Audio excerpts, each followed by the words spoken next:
സദാശിവസമാരംഭാം ശങ്കരാചാര്യമധ്യമാം അസ്മദാചാര്യപര്യന്താം വന്ദേ ഗുരുപരമ്പരാം. അഗജാനനപദ്മാർകം ഗജാനനമഹർനിശം അനേകദന്തം ഭക്താനാം ഏകദന്തമുപാസ്മഹേ. മാണിക്യവീണാമുപലാളയന്തീം മദാലസാം മഞ്ജുള വാഗ്വിലാസാം മാഹേന്ദ്ര നീലദ്യുതി കോമളാംഗീം മാതംഗകന്യാ മനസാ സ്മരാമി. ചതുർഭുജേ ചന്ദ്രകലാവതംസേ കുചോന്നതേ കുങ്കുമരാംകശോണീം പുണ്ട്രേക്ഷു പാശാങ്കുശ പുഷ്പബാണഹസ്തേ നമസ്തേ ജഗദേകമാതാ. മാതാ മരതകശ്യാമാ മാതംഗീ മദശാലിനി കടാക്ഷയതു കല്യാണി കദംബവനവാസിനി. ജയ മാതംഗതനയേ ജയ നീലോൽപലദ്യുതേ ജയ സംഗീതരസികേ ജയ ലീലാശുകപ്രിയേ.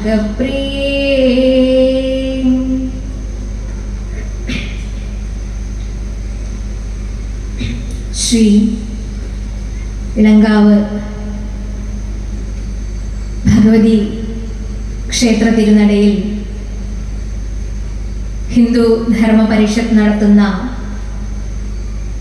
പ്രഭാഷണ പരമ്പരയിൽ ഒരു കണ്ണിയാവാൻ സാധിച്ചതിൽ അതീവ സന്തോഷമുണ്ട്. ഗുരുപരമ്പരയുടെ അനുഗ്രഹം ഒന്നുകൊണ്ട് മാത്രമാണ് ഇന്ന് ഈ ക്ഷേത്ര സന്നിധിയിൽ എത്തിച്ചേരുവാൻ സാധിച്ചത്. സത്യത്തിൽ ദേവി എന്ന് പറയുന്ന അഭൗമമായ അലൗകികമായ ആ ശക്തി ചൈതന്യത്തിൻ്റെ പ്രകടമായിട്ടുള്ള ഈ രൂപമാണ് ശരിക്കും ഈ പ്രപഞ്ചം എന്ന് പറയുന്നത്. നമ്മളെല്ലാം തന്നെ ആ ദേവിയുടെ ഒരു രൂപം തന്നെയാണ്, ഭാവം തന്നെയാണ് എന്നാണ് പറയുന്നത്. അപ്പം ഇന്ന് ഇവിടെ പ്രഭാഷണ വിഷയമായി വെച്ചിരിക്കുന്നത് ദേവി മഹാത്മ്യമായതുകൊണ്ട് ആ ഗ്രന്ഥത്തെ അധികരിച്ച് നമുക്ക് അല്പം കാര്യങ്ങൾ ചിന്തിക്കാം എന്ന് വിചാരിക്കുന്നു. ദേവിയുടെ അനാദിയായിട്ടുള്ള ശക്തി ചൈതന്യത്തെ കുറിച്ച് ഇവിടെ ഭാഷണം ചെയ്യുന്നത് ഇപ്പൊ ഒരാള് ഇവിടെ വക്താവായിട്ട് ഇങ്ങനെ പറഞ്ഞുകൊണ്ടിരിക്കുന്നു, കുറെ ശ്രോതാക്കൾ ഇവിടെ ഇരിക്കുന്നു എന്നുള്ള വ്യത്യാസമൊക്കെ എടുത്തു മാറ്റി നമ്മൾ ഒരുമിച്ചൊരു യാത്ര എന്നുള്ള രീതിയിൽ ഈ ഒരു ഭാഷണത്തെ കൈക്കൊള്ളണമെന്ന് ഞാൻ അപേക്ഷിക്കുകയാണ്. ഞാൻ പറഞ്ഞുകൊണ്ട് ചിന്തിക്കുന്നു, നിങ്ങൾ കേട്ടുകൊണ്ട് ചിന്തിക്കുന്നു എന്നുള്ള ഒരു വ്യത്യാസം മാത്രമേ ഉണ്ടാവാൻ പാടുകയുള്ളൂ എന്ന് ഞാൻ ആഗ്രഹിക്കുകയാണ്. ദേവി മഹാത്മ്യം എന്ന് പറയുന്നത് നമ്മുടെ 18 പുരാണങ്ങളിൽ അതിശ്രേഷ്ഠമായ ഒരു പുരാണമുണ്ട്, മാർക്കണ്ഡേയ പുരാണം. ആ മാർക്കണ്ഡേയ പുരാണത്തിൽ 13 അധ്യായങ്ങൾ അടങ്ങിയിട്ടുള്ള 700 ശ്ലോകങ്ങളും 13 അധ്യായങ്ങളും അടങ്ങിയിട്ടുള്ള ദുർഗാ സപ്തശതി അല്ലെങ്കിൽ ചണ്ഡീ പാഠം എന്നൊക്കെ ആചാര്യ പരമ്പര, ഋഷി പരമ്പര ഉദ്ഘോഷിച്ച വേദമന്ത്രത്തിന് തുല്യമായിട്ടുള്ള മന്ത്രങ്ങൾ അടങ്ങിയിട്ടുള്ള ഒരു ശക്തി വിശേഷമാണ് ആ ഒരു ഗ്രന്ഥം എന്ന് പറയുന്നത്. അപ്പൊ പുരാണങ്ങൾ എന്ന് പറയുമ്പോൾ സാധാരണ നമ്മൾക്കിടയിലൊക്കെ ഇപ്പൊ ഞാൻ സ്കൂളിൽ പഠിപ്പിച്ചുകൊണ്ടിരിക്കുന്ന സമയത്താണെങ്കിലും ഇപ്പോൾ വീട്ടിലാണെങ്കിലും ചില കുട്ടികളൊക്കെ അച്ഛനമ്മമാര് ഉപദേശിക്കാൻ പുറപ്പെട്ടാൽ പറയാറുണ്ട്, നിങ്ങൾ വലിയ പുരാണമൊന്നും പറയണ്ട, നിങ്ങളുടെ പുരാണങ്ങളൊക്കെ നിർത്തൂ. ഇങ്ങനെ പറയാറില്ല? ഇവിടെ അങ്ങനെ പറയാറുണ്ടോ? കണ്ടുവന്ന അങ്ങനെ കുട്ടികളൊക്കെ ഇങ്ങനെ പറയാറുണ്ട്. അപ്പൊ ഇത് കേൾക്കുമ്പോൾ കുട്ടികൾ ഉദ്ദേശിക്കുന്നത് എന്താ? പുരാണം എന്ന് പറയുമ്പോൾ പണ്ട് നടന്ന ഏതൊരു സംഗതി അത് ഇപ്പൊ പറഞ്ഞിട്ട് എന്താ പ്രാധാന്യം, അല്ലേ? സത്യല്ലേ? പക്ഷേ കുട്ടികൾക്ക് അങ്ങോട്ട് പറഞ്ഞു കൊടുക്കാൻ നമുക്ക് സാധിക്കുന്നില്ല എന്താണ് പുരാണം എന്ന്. നമ്മളുടെ ഏതാനും ചില ഉപദേശങ്ങളെന്നോ അല്ലെങ്കിൽ നമ്മൾ പണ്ട് ക്രമീകരിച്ച ഒരു ജീവിതക്രമത്തെ അവരിലേക്ക് അടിച്ചേൽപ്പിക്കാനുള്ള എന്തോ ഒരു സംഗതി എന്നോ ആണ് അവർ മനസ്സിലാക്കി വെച്ചിരിക്കുന്നത്. അതുകൊണ്ടാണ് ഒരു പുരാണം ഒന്നും പറയണ്ട എന്ന് പറയുന്നത്. പക്ഷേ പുരാണം എന്ന് പറഞ്ഞാൽ പുരാനവം എന്ന ഒരു വാക്കിൽ നിന്നാണ് പുരാണം ഉത്ഭവിച്ചത് എന്ന് പറയുന്നു. പുരാ എന്ന് പറഞ്ഞാൽ പണ്ട്, പണ്ട് നടന്നത്. ഇനിയിപ്പോ എന്തിനാ പണ്ട് നടന്ന കഥകളും പണ്ട് നടന്നിട്ടുള്ള കാര്യങ്ങളും ഇവിടെ ഇന്ന് അനുസ്മരിക്കുന്നത് നമ്മൾ എന്ന് ചോദിച്ചാൽ, അപ്പോഴാണ് പുരാ എന്ന വാക്കിനോട് കൂടി ഋഷി കൂട്ടിച്ചേർത്തി വെച്ചു നവം, നൂതനം, പുതിയത്. പണ്ട് നടന്ന കഥകളാണെങ്കിലും നമ്മുടെ ജീവിതത്തിൽ പകർത്തുമ്പോൾ അത് പുതിയതാണ്.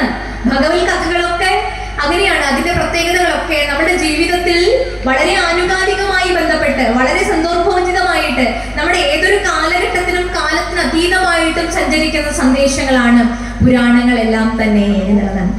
അപ്പോൾ ഇനി കുട്ടികളോട് നമ്മൾ പറഞ്ഞു കൊടുക്കണം, പുരാണം എന്ന് പറഞ്ഞാൽ പണ്ട് നടന്ന ഏതാനും കഥകളല്ല, മറിച്ച് ഇന്നും ജീവിതത്തിൽ അനുവർത്തിക്കേണ്ട നൂതനമായിട്ടുള്ള, നമ്മൾ പറയാറില്ലേ സനാതന ധർമ്മത്തിന് അങ്ങനെ ഒരു നിർവചനം തന്നെയുണ്ട്, ചിരപുരാതനം, ഏറ്റവും പഴയത്, പഴയതിലും പഴയത്, ഓൾഡർ ദാൻ ദി ഓൾഡസ്റ്റ്, ഏറ്റവും പഴയത്, പഴയതിലും പഴയത്.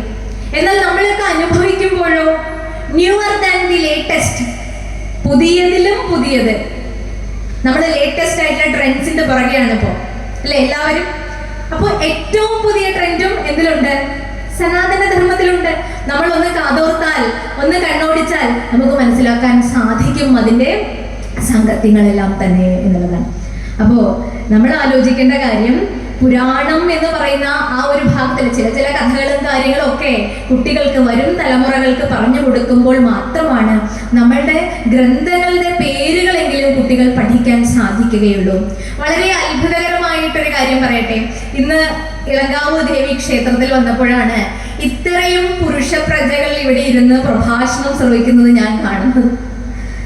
മറ്റു പല ക്ഷേത്രങ്ങളിലും ഇപ്പൊ ഓപ്പൺ സ്റ്റേജുകളിലൊക്കെ പോകുന്ന സമയത്തും അല്ലെങ്കിൽ ഹാളുകളിലൊക്കെ പ്രഭാഷണങ്ങൾ നടക്കുന്ന സമയത്തും പല സംഘടനകളിലും പുരുഷന്മാർ ധാരാളം പങ്കെടുക്കാറുണ്ട്. പക്ഷേ ഒരു ക്ഷേത്രം കേന്ദ്രീകരിച്ചുള്ള പ്രഭാഷണ പരമ്പരയിൽ എന്നെ വലിയ അത്ഭുതത്തോടു കൂടി ഞാൻ ഇപ്പൊ നോക്കിക്കാണുന്ന ഒരു സംഗതിയാണ് ഇത്രയധികം പുരുഷന്മാർ ഇവിടെ ഇരുന്ന് ഈ സത്സംഗത്തിൽ പങ്കുകൊള്ളുന്നത്. വളരെ സന്തോഷമുണ്ട് കാണുമ്പോൾ.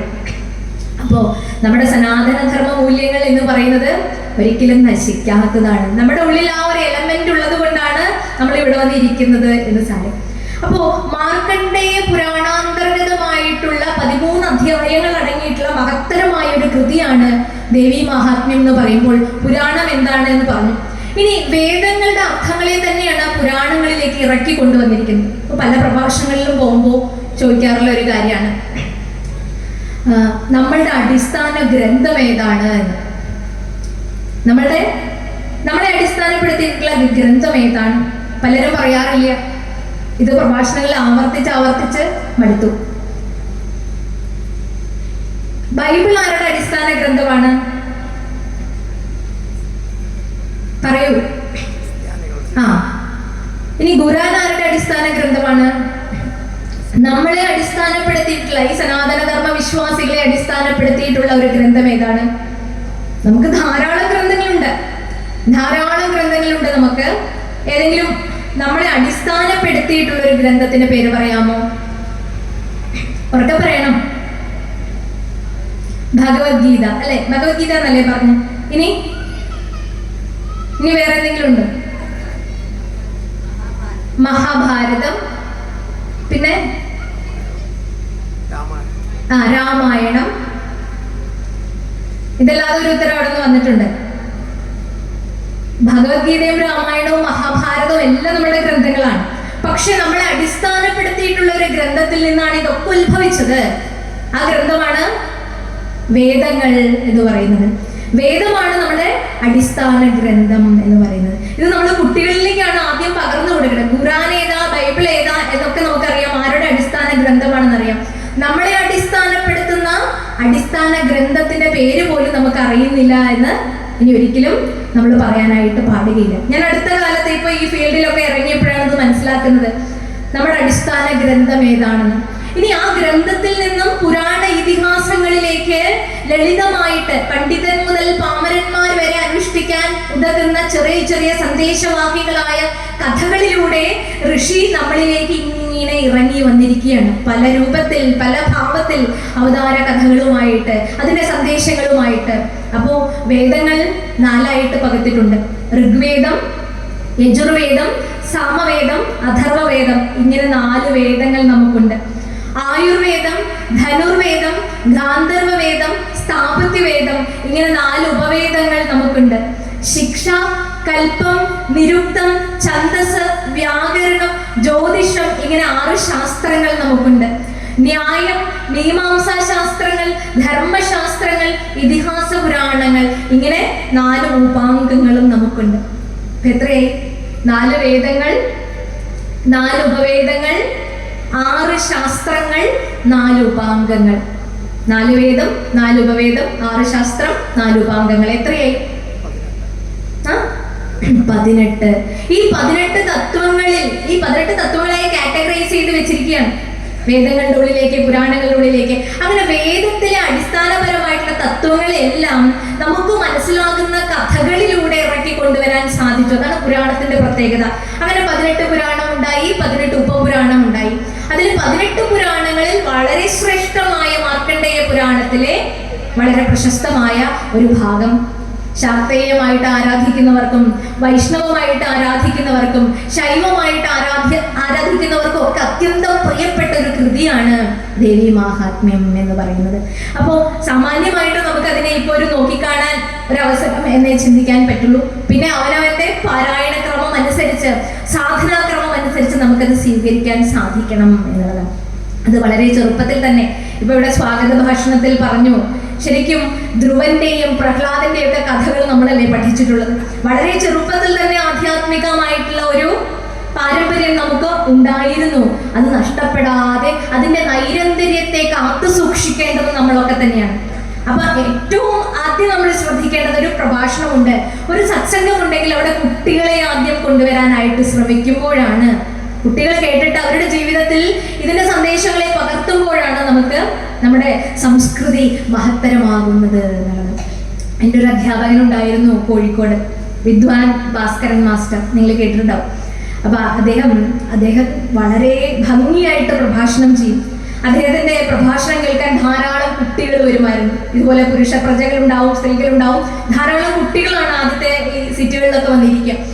അപ്പൊ അദ്ദേഹം ഇങ്ങനെ മനോഹരമായിട്ട് പ്രഭാഷണം പറയും. ചില ചോദ്യങ്ങൾ ഇടയ്ക്ക് ചോദിക്കാറുണ്ട്. അപ്പൊ കുട്ടികളാണ് ഇതിന് മറുപടി പറയും. അവർക്കൊരു പേടിയും നാണവും ഒന്നുമില്ല. നമ്മുടെ ധർമ്മങ്ങളെ കുറിച്ച് അറിയുന്ന കാര്യങ്ങളൊക്കെ അവർക്ക് വിളിച്ചു പറയാനായിട്ട് സാധിക്കും. അങ്ങനെ ഒരു കാലഘട്ടം. ഇന്ന് സ്വാമിമാർക്ക് പോലും പരസ്പരം ശരണം വിളിക്കാൻ നാണമുള്ള ഒരു കാലമായിട്ട് തോന്നുന്നു.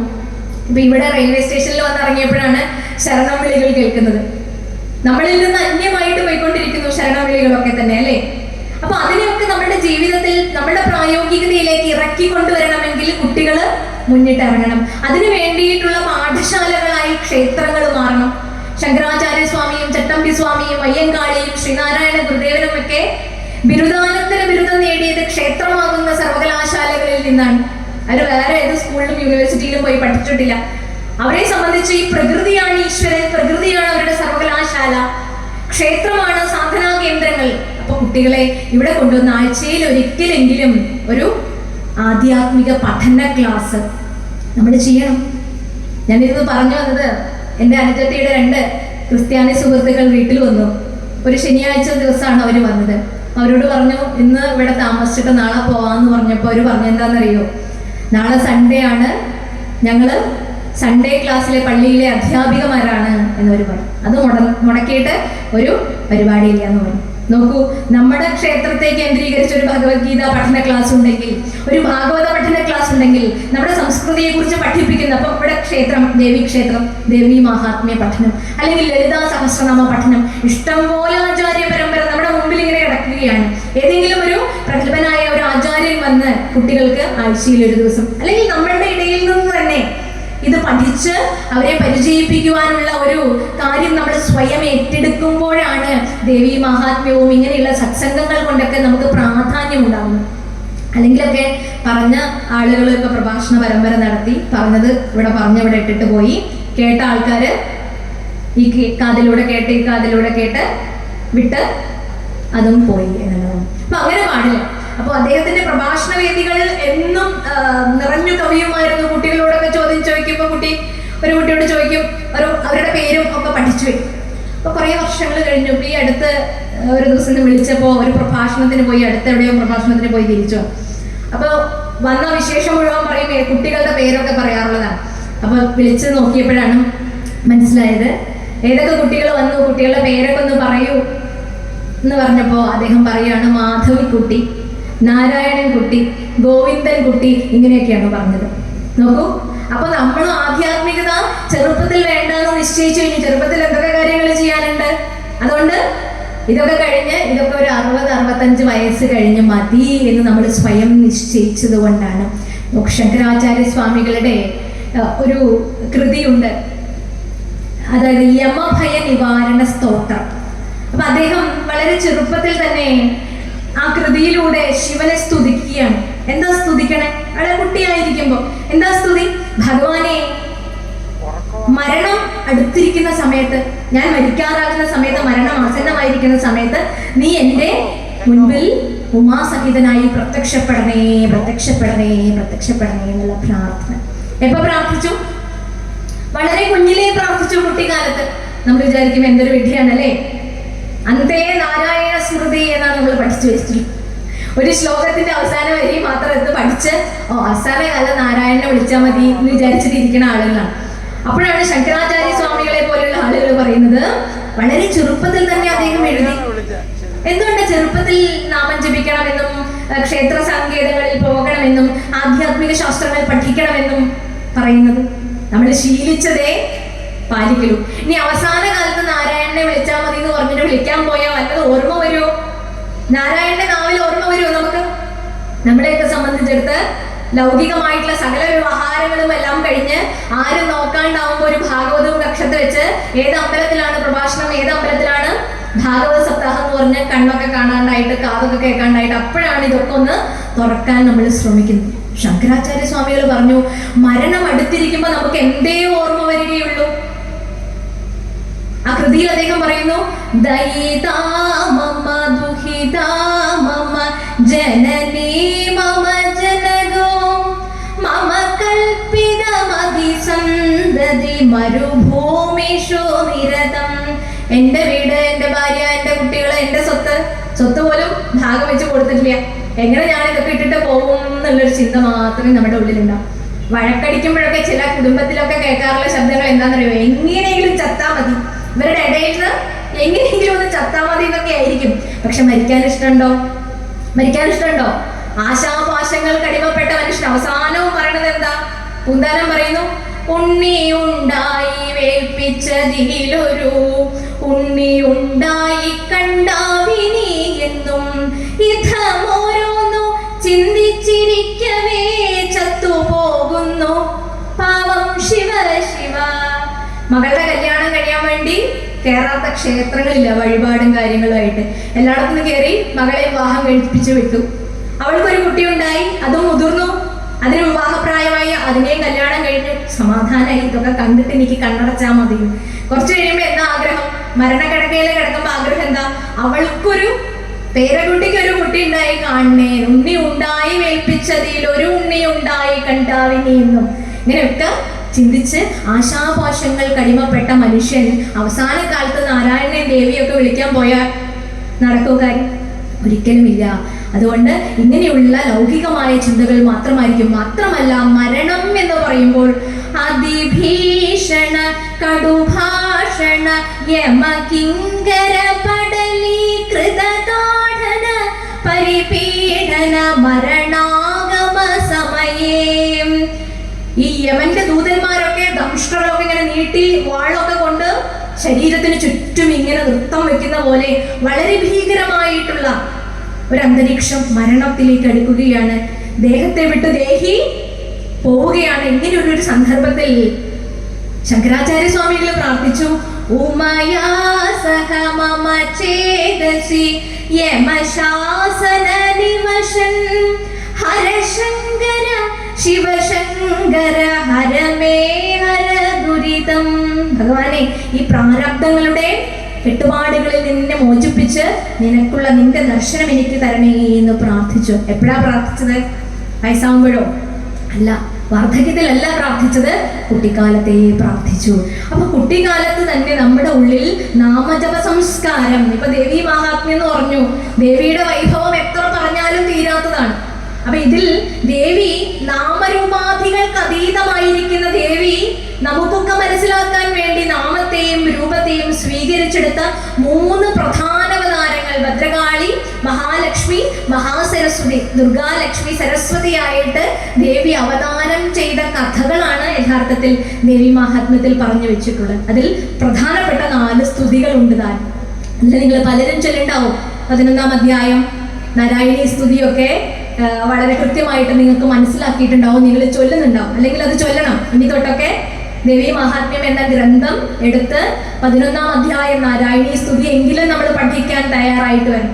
അത് പാരായണം ചെയ്യുന്നതിന്റെ വിധിയും ക്രമവും ഒക്കെ ഉണ്ട്. പക്ഷെ ഇപ്പൊ നമ്മൾ അതിനെ സാമാന്യമായിട്ടൊന്ന് മനസ്സിലാക്കാൻ ശ്രമിച്ചാൽ നമുക്കറിയാം, നമ്മുടെ ഓരോ കൽപ്പങ്ങളും യുഗങ്ങളും ഒക്കെ ആയിട്ടാണ് ഈ കാലത്തെ തിരിച്ചിരിക്കുന്നത്. അതിൽ സ്വരോജിഷൻ എന്ന് പറയുന്ന ഒരു മനുവിന്റെ കാലത്ത് നടന്ന ഒരു കഥയാണ് ദേവി മഹാത്മ്യത്തിന് ആധാരമായിട്ടുള്ള ഒരു കാര്യം. ആ മനുവിന്റെ കാലത്ത് സുരഥൻ എന്ന് പറയുന്ന പ്രഗത്ഭനായിട്ടുള്ള ഒരു രാജാവ് ഉണ്ടായിരുന്നു. എന്താ രാജാവിന്റെ പേര്? സുരഥൻ.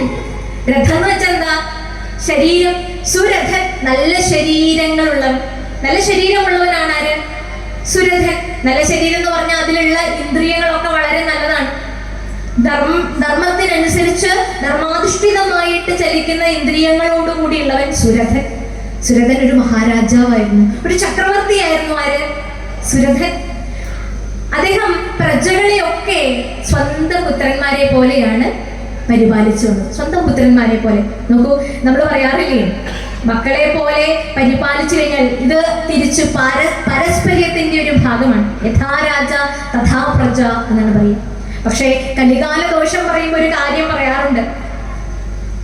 രാജാക്കന്മാരൊക്കെ രാജാൻ അർത്ഥപരായണ എന്ന് പറയാറുണ്ട്. രാജാക്കന്മാരൊക്കെ അർത്ഥപരായണന്മാരായി പോകുന്ന കാലഘട്ടമാണ്, അല്ലേ? രാജാക്കന്മാരെന്ന് പറഞ്ഞ അന്നത്തെ ഭരണകർത്താക്കള് രാജാക്കന്മാര്. ഇന്ന് നമ്മുടെ രാജ്യം ഭരിക്കുന്നവർ, നമ്മുടെ ദേശം ഭരിക്കുന്നവരൊക്കെ രാജാവിന്റെ ഒരു സ്ഥാനത്ത് വരും.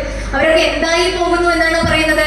അർത്ഥപരായണ. അർത്ഥം എന്ന് പറഞ്ഞാൽ വ്യാവഹാരിക ഭാഷയിൽ പണം എന്നർത്ഥം. എൻ്റെ പോക്കറ്റ് നിറഞ്ഞിരിക്കണം, എൻ്റെ കുടുംബം രക്ഷപ്പെടണം, മറ്റുള്ളവര് നാട് മുടിഞ്ഞാലും വിരോധമില്ലാതെ വിചാരിക്കുന്ന ദുഷ്പ്രഭുക്കന്മാരുടെ കാലഘട്ടമാണെങ്കിൽ നമ്മുടെ രാജാവിനെ എന്തുപോലെയാണ് കാണുക? അങ്ങനെ പല രാജാക്കന്മാർക്കും നാശം വന്ന കഥകളൊക്കെ പുരാണങ്ങളിൽ നമുക്ക് കാണാൻ സാധിക്കും. ഇത് അങ്ങനെയല്ല, ധർമ്മിഷ്ഠനായ ഒരു രാജാവാണ് ആര്?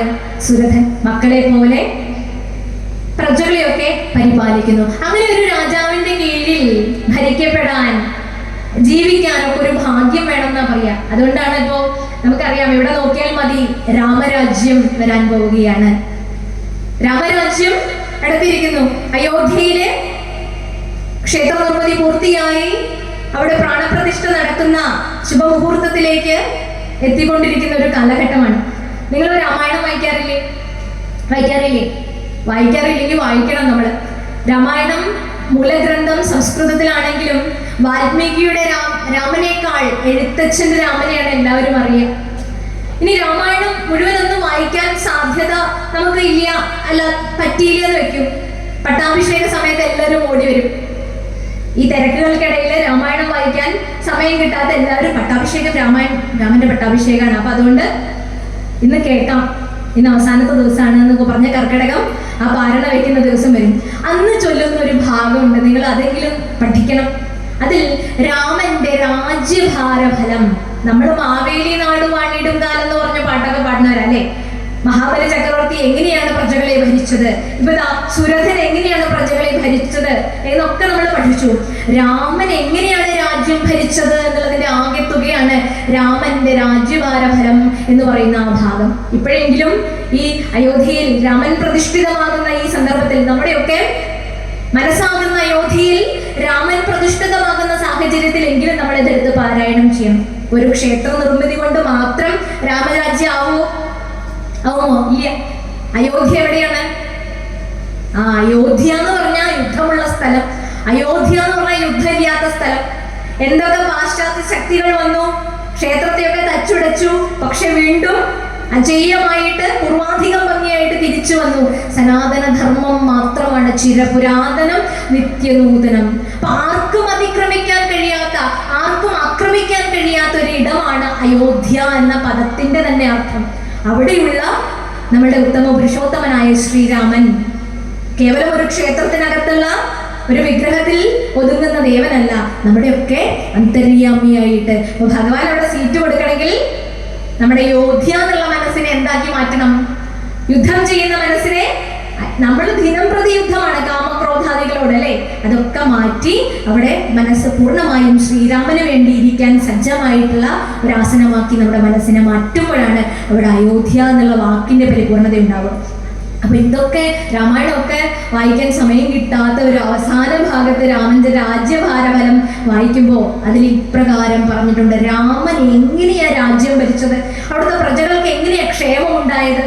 അതിൽ ഏതാനും ചില വരികൾ ഇങ്ങനെയാണ്: എല്ലാവനുമുണ്ടനുകമ്പ മാനസേ, നല്ലതൊഴിഞ്ഞുള്ള ചിന്തയില്ലാർക്കുമേ, നോക്കുമാറില്ലാരുമേ പരതാരങ്ങളോർക്കയുമില്ല പരദ്രവ്യമാരുമേ, ഇന്ദ്രിയ നിഗ്രഹം എല്ലാവനുമുണ്ട്, നിന്ദയുമില്ല പരസ്പരമാർക്കുമേ, നന്ദനന്മാരെ പിതാവ് രക്ഷിക്കുന്ന വണ്ണം പ്രജകളെ രക്ഷിച്ചു രാഘവൻ. സാകേതവാസികളായ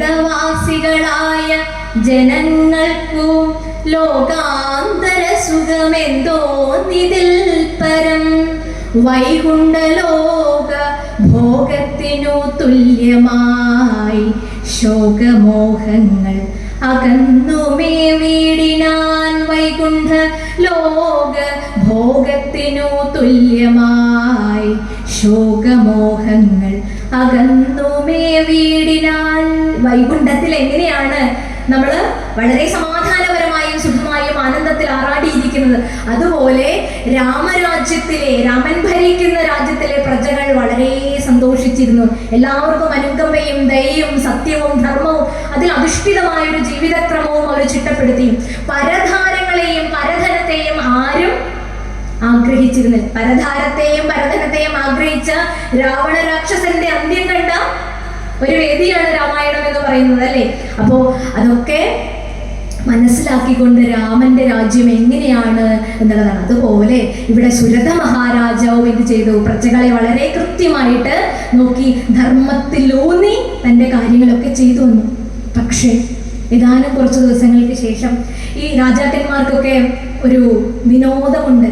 എന്താ? നായാട്ടിന് പോവാ. കേട്ടിട്ടില്ലേ? രാജാക്കന്മാർ നായാട്ടിന് പോവാ. മൃഗയ എന്നതിനെ പറയും. പക്ഷേ ഒരു തരത്തിൽ നായാട്ട് ധർമ്മമാണ്.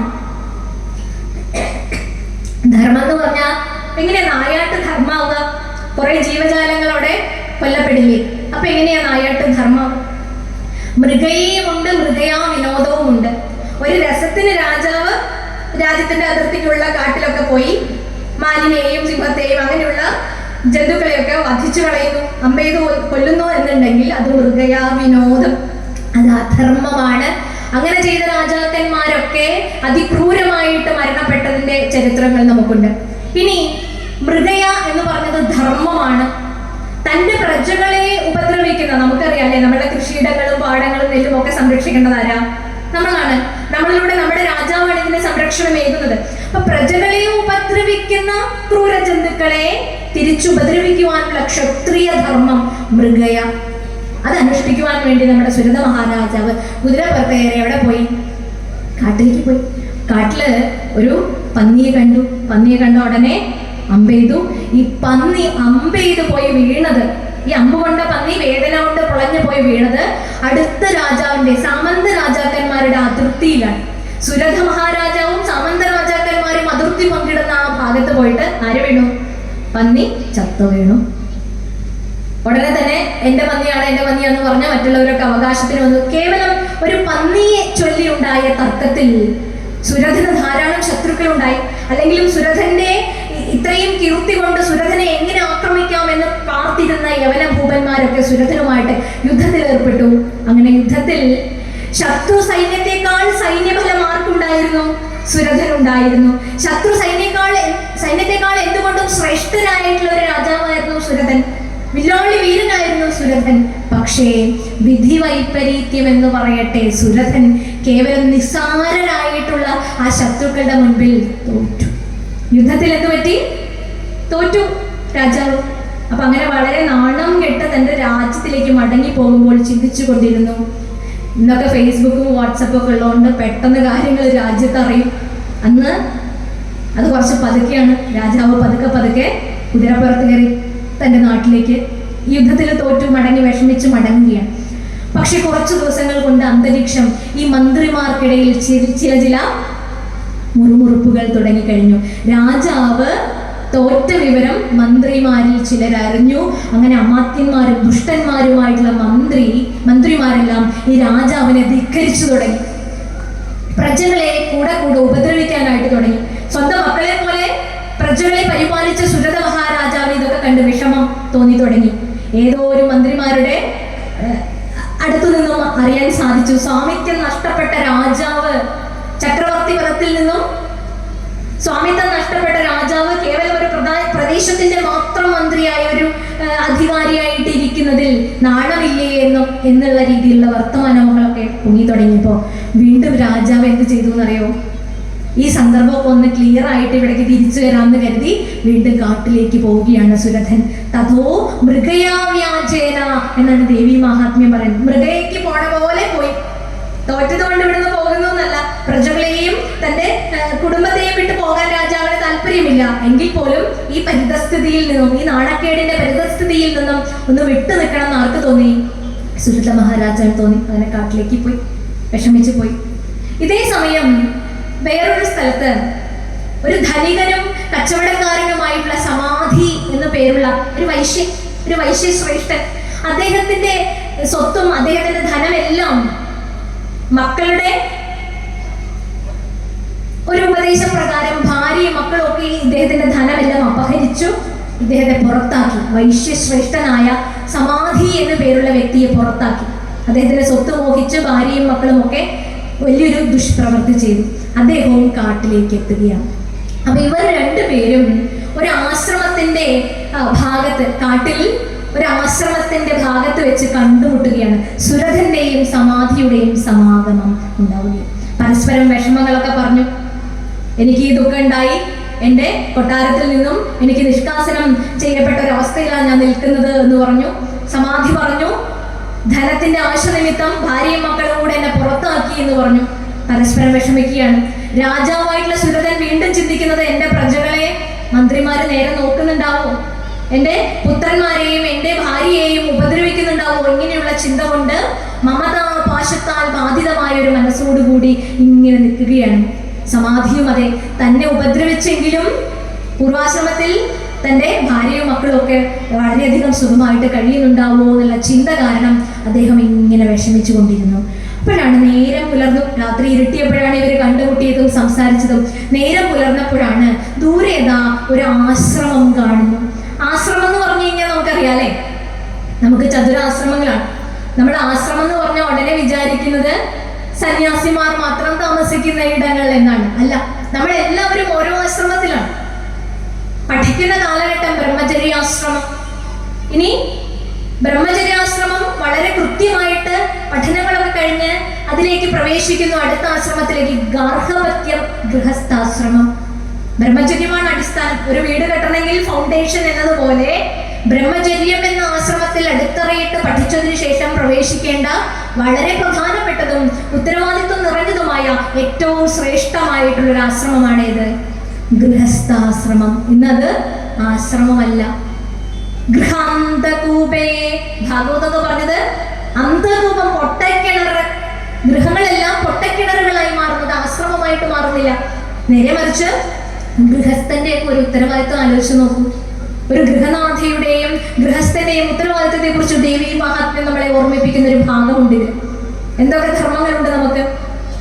ഗൃഹസ്ഥനെ പറയുമ്പോൾ നിർവചനം പോലും പറയാറുള്ളത് യഥാ വായു സമാശ്രിത്യ വർത്തന്തെ സർവജന്തവ തഥാ ഗൃഹസ്ഥമാശ്രിത്യ വർത്തന്തെ ഇതരാശ്രമ എന്ന്. എപ്രകാരമാണോ വായുവിനെ ആശ്രയിച്ചിട്ട് സർവ്വജീവജാലങ്ങളും ഇവിടെ കഴിയുന്നത്, വായു ഇല്ലാണ്ട് ഒരു മിനിറ്റ് നമുക്ക് ഇരിക്കാൻ പറ്റില്ല, ഒരു നിമിഷം പോലും നമ്മൾ ജീവനോടെ ഇരിക്കില്ല. അപ്പൊ വായു നമ്മളുടെ ജീവിതത്തിൽ എത്രയും പ്രധാനപ്പെട്ടതാണോ അതുപോലെ തഥാ ഗൃഹസ്ഥമാശ്രിത്യ, ഒരു ഗൃഹനാഥനെ ആശ്രയിച്ചിട്ട് ആരൊക്കെയുള്ളത് ഇവിടെ? ആരൊക്കെയുള്ളത്?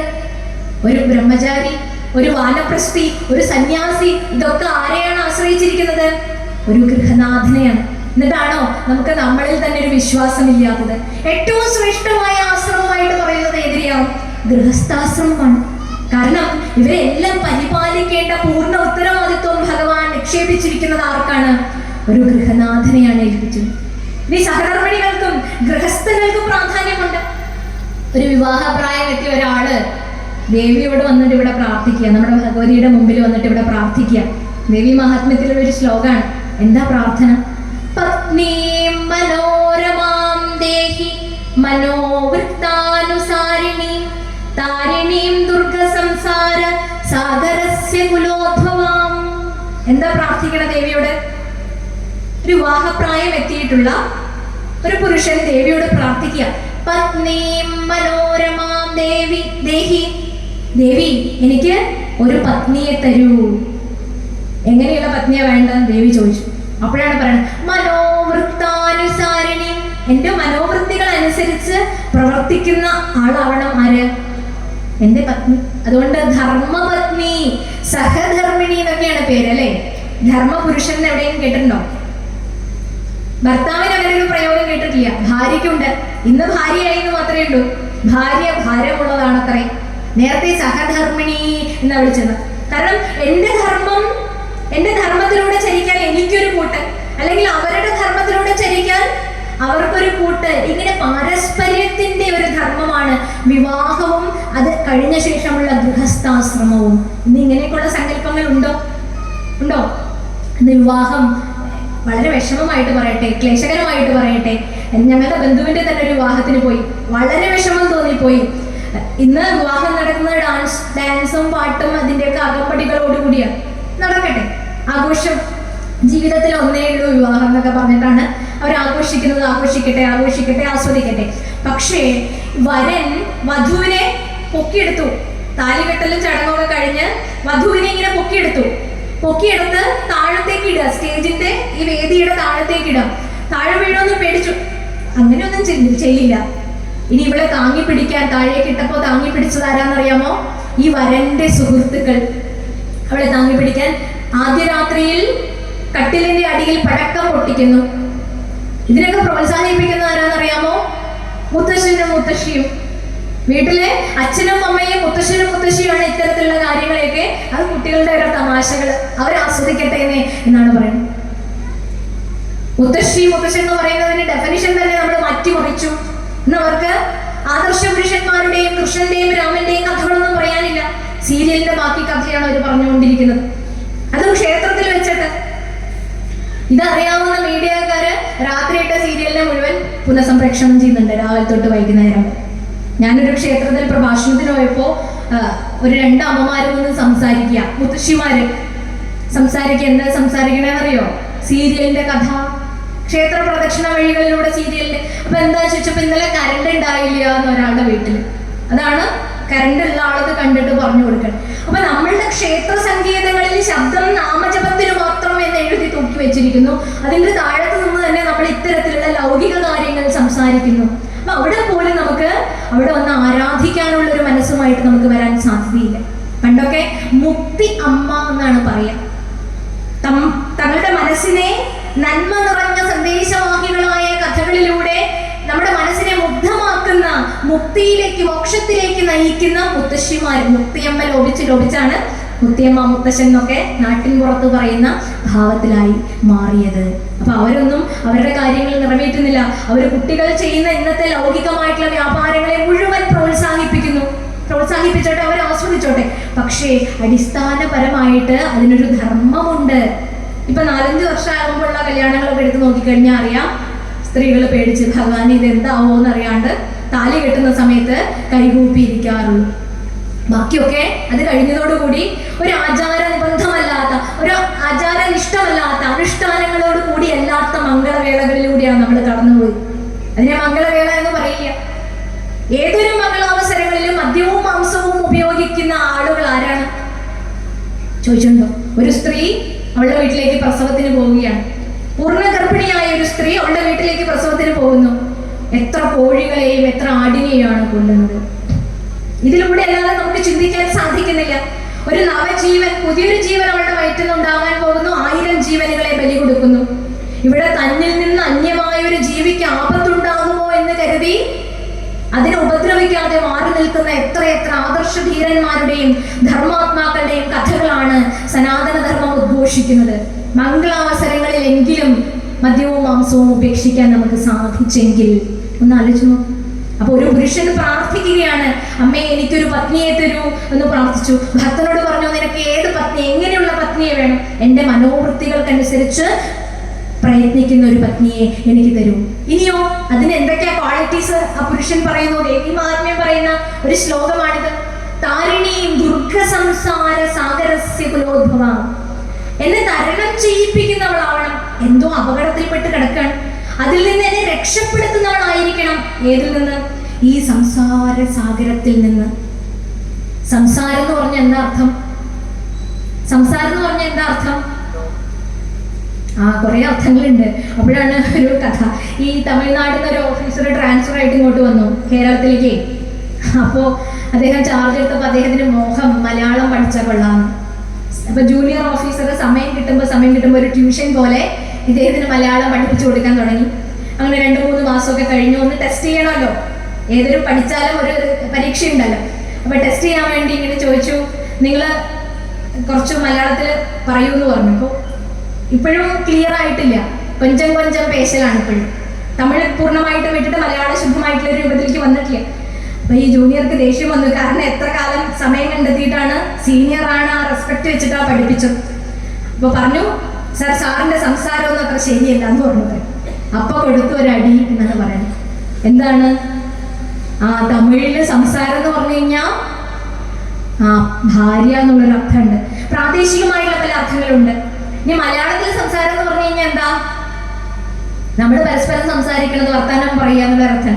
ഹിന്ദിയിലും സംസ്കൃതത്തിലൊക്കെ സംസാരം എന്ന് പറഞ്ഞു കഴിഞ്ഞാൽ ലോകം, ലൗകിക വിഷയങ്ങള്, ലോക വിഷയങ്ങള് എന്നാണ് അർത്ഥം. അപ്പൊ ഇവിടെ ഈ ഭക്തൻ അമ്മയോട് പ്രാർത്ഥിക്കുന്നു, ദേവി എനിക്ക് വരുന്ന പത്നി ഈ സംസാര ദുഃഖത്തിൽ നിന്നും ഈ ക്ലേശത്തിൽ നിന്നും എന്നെ രക്ഷപ്പെടുത്തുന്നവളാവണം.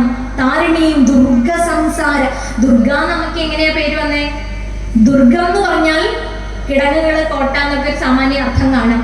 പക്ഷേ നമുക്ക് വരുന്ന നമ്മുടെ ജീവിതത്തിലെ ദുർഗങ്ങള്, പ്രതിസന്ധികള്, പ്രശ്നങ്ങൾ, ഇതൊക്കെ ദുർഗമാണ്. ഈ ദുർഗത്തെ ഉന്മൂലനം ചെയ്യുന്നവൾക്ക് പേര് ദുർഗ. അങ്ങനെ ദുർഗയായി മാറണം എൻ്റെ പത്നി എന്ന് പ്രാർത്ഥിച്ച മനോഹരമായിട്ടുള്ള ഒരു ശ്ലോകം വേറെ എവിടെ നമുക്ക് കാണാൻ സാധിക്കും? ദേവി മഹാത്മ്യം എടുത്തു നോക്കൂ. ഓരോ ശ്ലോകങ്ങളും മന്ത്രാർത്ഥ പ്രധാനങ്ങളാണ് എന്നുള്ളതാണ്. അപ്പോൾ സംസാര വിഷയങ്ങളിലൊക്കെ കുടുങ്ങിയിരിക്കുന്ന മമതാപാശത്താൽ ബന്ധപ്പെട്ട് ബാധിക്കപ്പെട്ട് സുരഥനും സമാധിയും ഇവിടെ കരഞ്ഞുകൊണ്ടിരിക്കുകയാണ്. എന്ത് ചെയ്യണം എന്നറിയാതെ. അപ്പോഴാണ് എന്ത് കാണാൻ സാധിച്ചത്? സമരസതയുടെ ഒരു കൂടാരമായ ഒരു ആശ്രമം. അപ്പൊ നമ്മൾ ആശ്രമത്തെ കുറിച്ചാണ് പറഞ്ഞത്. ബ്രഹ്മചര്യം, ഗാർഹപത്യം. ഇനി ഗൃഹസ്ഥാശ്രമത്തില് മക്കളൊക്കെ ഒരു നിലയിലേക്ക് ആയി കഴിഞ്ഞു കഴിഞ്ഞാൽ വാനപ്രസ്ഥം എന്ന് പറഞ്ഞ ഒരാശ്രമം നമ്മൾ സ്വീകരിക്കും. പണ്ടൊക്കെ രാജാക്കന്മാർ ഭരണമേൽപ്പിച്ച് കാട്ടിലേക്ക് പോകും. എന്തിനാ കാട്ടിലേക്ക് പോണേ? ഇന്ന് വാനപ്രസ്ഥത്തിന് പോവാൻ കാടില്ല. നമുക്ക് കാടൊക്കെ വെട്ടിത്തെളിച്ചു മനുഷ്യൻ. ഇപ്പൊ കാട് ഉള്ളിലാണെന്നാണ് പറയണത്. എങ്കിലും കാട്ടിലേക്ക് പോയി കഴിഞ്ഞാൽ നമ്മുടെ ഇന്ദ്രിയങ്ങളൊക്കെ വളരെ അലേർട്ടായിരിക്കും. വേറെ ആശ്രയിക്കാൻ നമുക്ക് ആരുമില്ല. ബന്ധുബലമോ ബാഹുബലമോ ഒന്നും ഇല്ല. അപ്പൊ നമ്മൾ പൂർണ്ണമായി ആരെ ആശ്രയിക്കും? ഭഗവതിയെ, ഭഗവാനെ ആശ്രയിക്കും. അതുകൊണ്ട് വാനപ്രസ്ഥം എന്നൊരു ആശ്രമം. അതിലും കഴിഞ്ഞ് അതിലും ഒരു പ്രാപഞ്ചിക വിരക്തി ഏർപ്പെട്ട് സർവസംഘ പരിത്യാഗിയായി മാറുന്ന അതിശ്രേഷ്ഠമായ സന്യാസാശ്രമത്തിലേക്ക് നമ്മൾ 4 ആശ്രമങ്ങളിൽ അവസാനത്തെ പവിത്രമായ ആശ്രമത്തിലേക്ക് എത്തും. സർവം സംഘ പരിത്യാഗി എന്നാണ് വിശേഷിപ്പിക്കുന്നത്. ഇരിക്കുന്ന സ്ഥലത്തോട് പോലും ഒരു സംഘം ഉണ്ടാവുകയില്ല, ഇട്ടിരിക്കുന്ന വസ്ത്രത്തോട് പോലും ഒരു സംഘം ഉണ്ടാവുകയില്ല. എന്നാൽ എല്ലാത്തിനോടും അറ്റാച്ച് ചെയ്ത് നിൽക്കുകയും ചെയ്യും. ഒരു അറ്റാച്ച്മെന്റ്. അത് തന്നെയാണ് മാതൃത്വം. ദേവിയെ നമ്മൾ ആരാധിക്കുന്നത്. ഇപ്പൊ ഞങ്ങള് വരുമ്പോ ശംഭുചേട്ടനോട് ഡിസ്കസ് ചെയ്ത് വരികയായിരുന്നു. സർവത്ര അനഭിസ്നേഹ, കേന്ദ്രീകൃതമല്ലാത്ത സ്നേഹം, ഒരാളോട് മാത്രം സ്നേഹം, എൻ്റെ കുട്ടി, എൻ്റെ ഭാര്യ, എൻ്റെ മക്കള്, അത് സ്വാർത്ഥമായ സ്നേഹമാണ്. സർവത്ര അനഭിസ്നേഹ, അൺകണ്ടീഷണൽ ലവ് എന്ന് പറയും. എല്ലാവരെയും സ്നേഹിക്കുക. ഇവിടെ പ്രഭാഷണത്തിൽ സ്വാഗത ഭാഷണത്തിൽ പറഞ്ഞതുപോലെ വസുധൈവ കുടുംബകം, ഈ ഭൂമി മുഴുവൻ നമുക്ക് തറവാടാണ്. അതിലുള്ള പുഴുക്കളും പൂക്കളും പുല്ലും എല്ലാം നമ്മുടെ ബന്ധുക്കളാണ് എന്നുള്ള ഭാവത്തിലേക്ക് ഉയരലാണ് യഥാർത്ഥത്തിൽ ദേവീ മഹാത്മ്യത്തിൻ്റെയും എല്ലാ ഗ്രന്ഥങ്ങളുടെയും ആധ്യാത്മികതയുടെയും ഒക്കെ സന്ദേശം എന്ന് പറയുന്നത്. അപ്പോൾ ചതുരാശ്രമങ്ങളിൽ പരമപവിത്രമായ സന്യാസാശ്രമം, ഒരു ആശ്രമം കണ്ടു. സുരഥനും സമാധിയും അങ്ങോട്ടേക്ക് ചെന്നു. സുമേധസ് എന്ന് പറയുന്ന മേധസ് മഹർഷിയുടെ ആശ്രമമായിരുന്നു അത്. അദ്ദേഹത്തിന് നമസ്കരിച്ചു. എന്നിട്ട് കാര്യങ്ങളൊക്കെ പറഞ്ഞു. ഞങ്ങൾക്ക് ഈ വന്ന ദുഃഖത്തിന് കാരണം എന്തേ? ഞങ്ങളുടെ ജീവിതത്തിൽ അധർമ്മം അനുഷ്ഠിച്ചിട്ടില്ല, തെറ്റ് ചെയ്തിട്ടില്ല, ധർമ്മമായിട്ടുള്ള രീതിയിൽ തന്നെയാണ് ജീവിച്ചത്, പ്രജകളെയൊക്കെ അങ്ങനെ പരിപാലിച്ചു. പക്ഷേ ഇങ്ങനെ ഒരു ദുർവിധി വന്നു.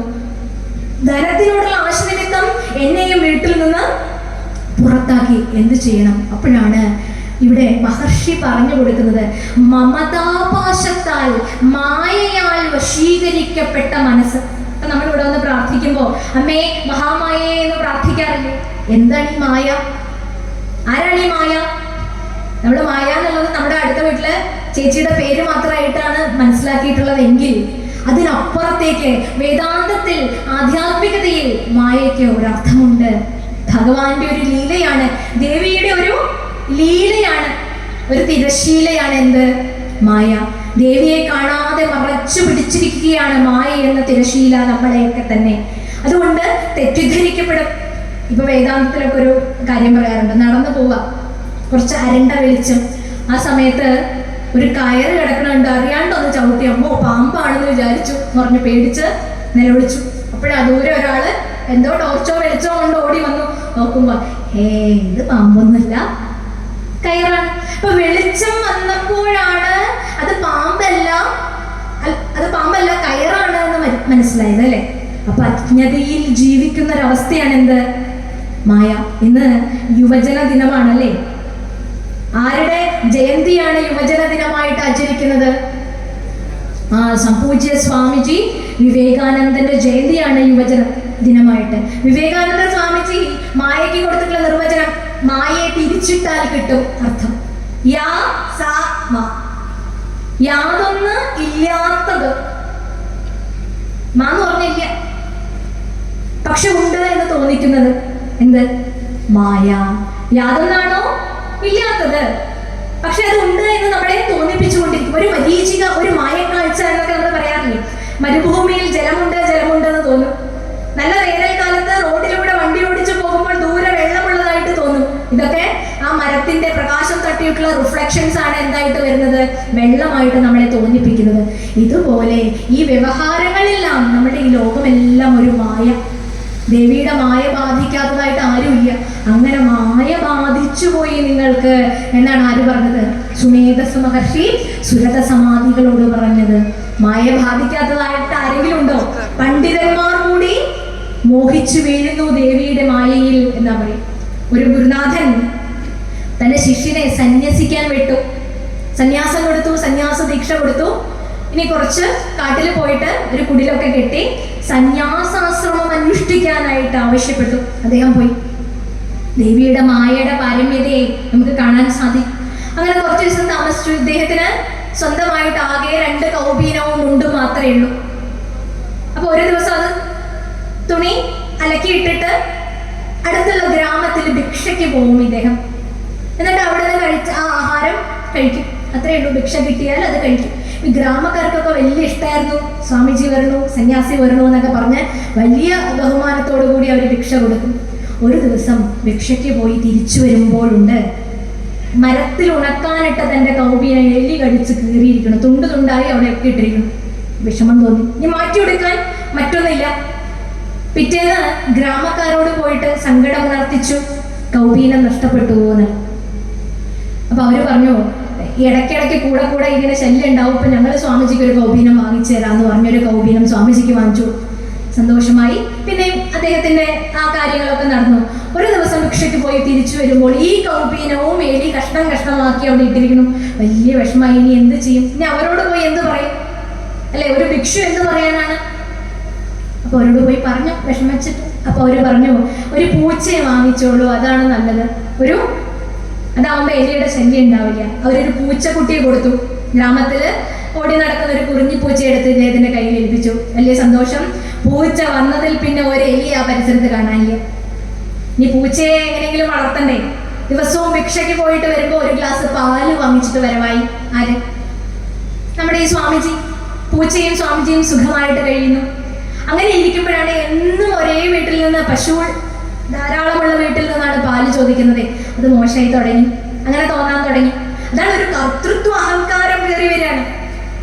സർവസംഘ പരിത്യാഗിയായി ഭിക്ഷയ്ക്ക് പോകുന്നത് എന്തുകൊണ്ടാ? ഭിക്ഷയ്ക്ക് ഒരാളുടെ മുന്നിൽ പോയി യാചിക്കുമ്പോ ആ ഭാവം ഇല്ലാണ്ടാവാനാണ്, ആ കർത്തൃത്വ അഹങ്കാരം ഇല്ലാണ്ടാവാൻ വേണ്ടിയിട്ടാണ് ആ യാചന പോലും അവിടെ വെച്ചിരിക്കുന്നത്, ആ പദം പോലും അവിടെ വെച്ചിരിക്കുന്നത്.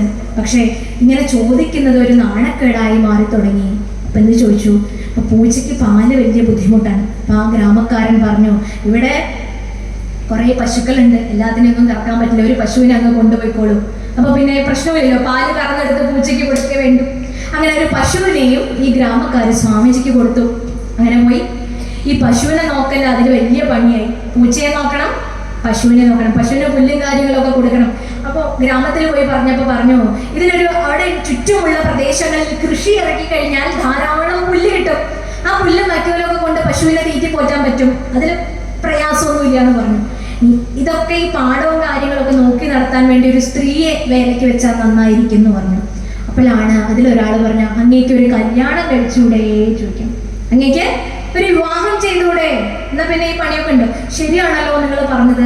അങ്ങനെ ഗ്രാമത്തിൽ നിന്ന് തന്നെ ഒരു പെണ്ണിനെ ഒപ്പിച്ചു, വിവാഹം കഴിഞ്ഞു, ധാരാളം സന്തതി പരമ്പരയുണ്ടായി.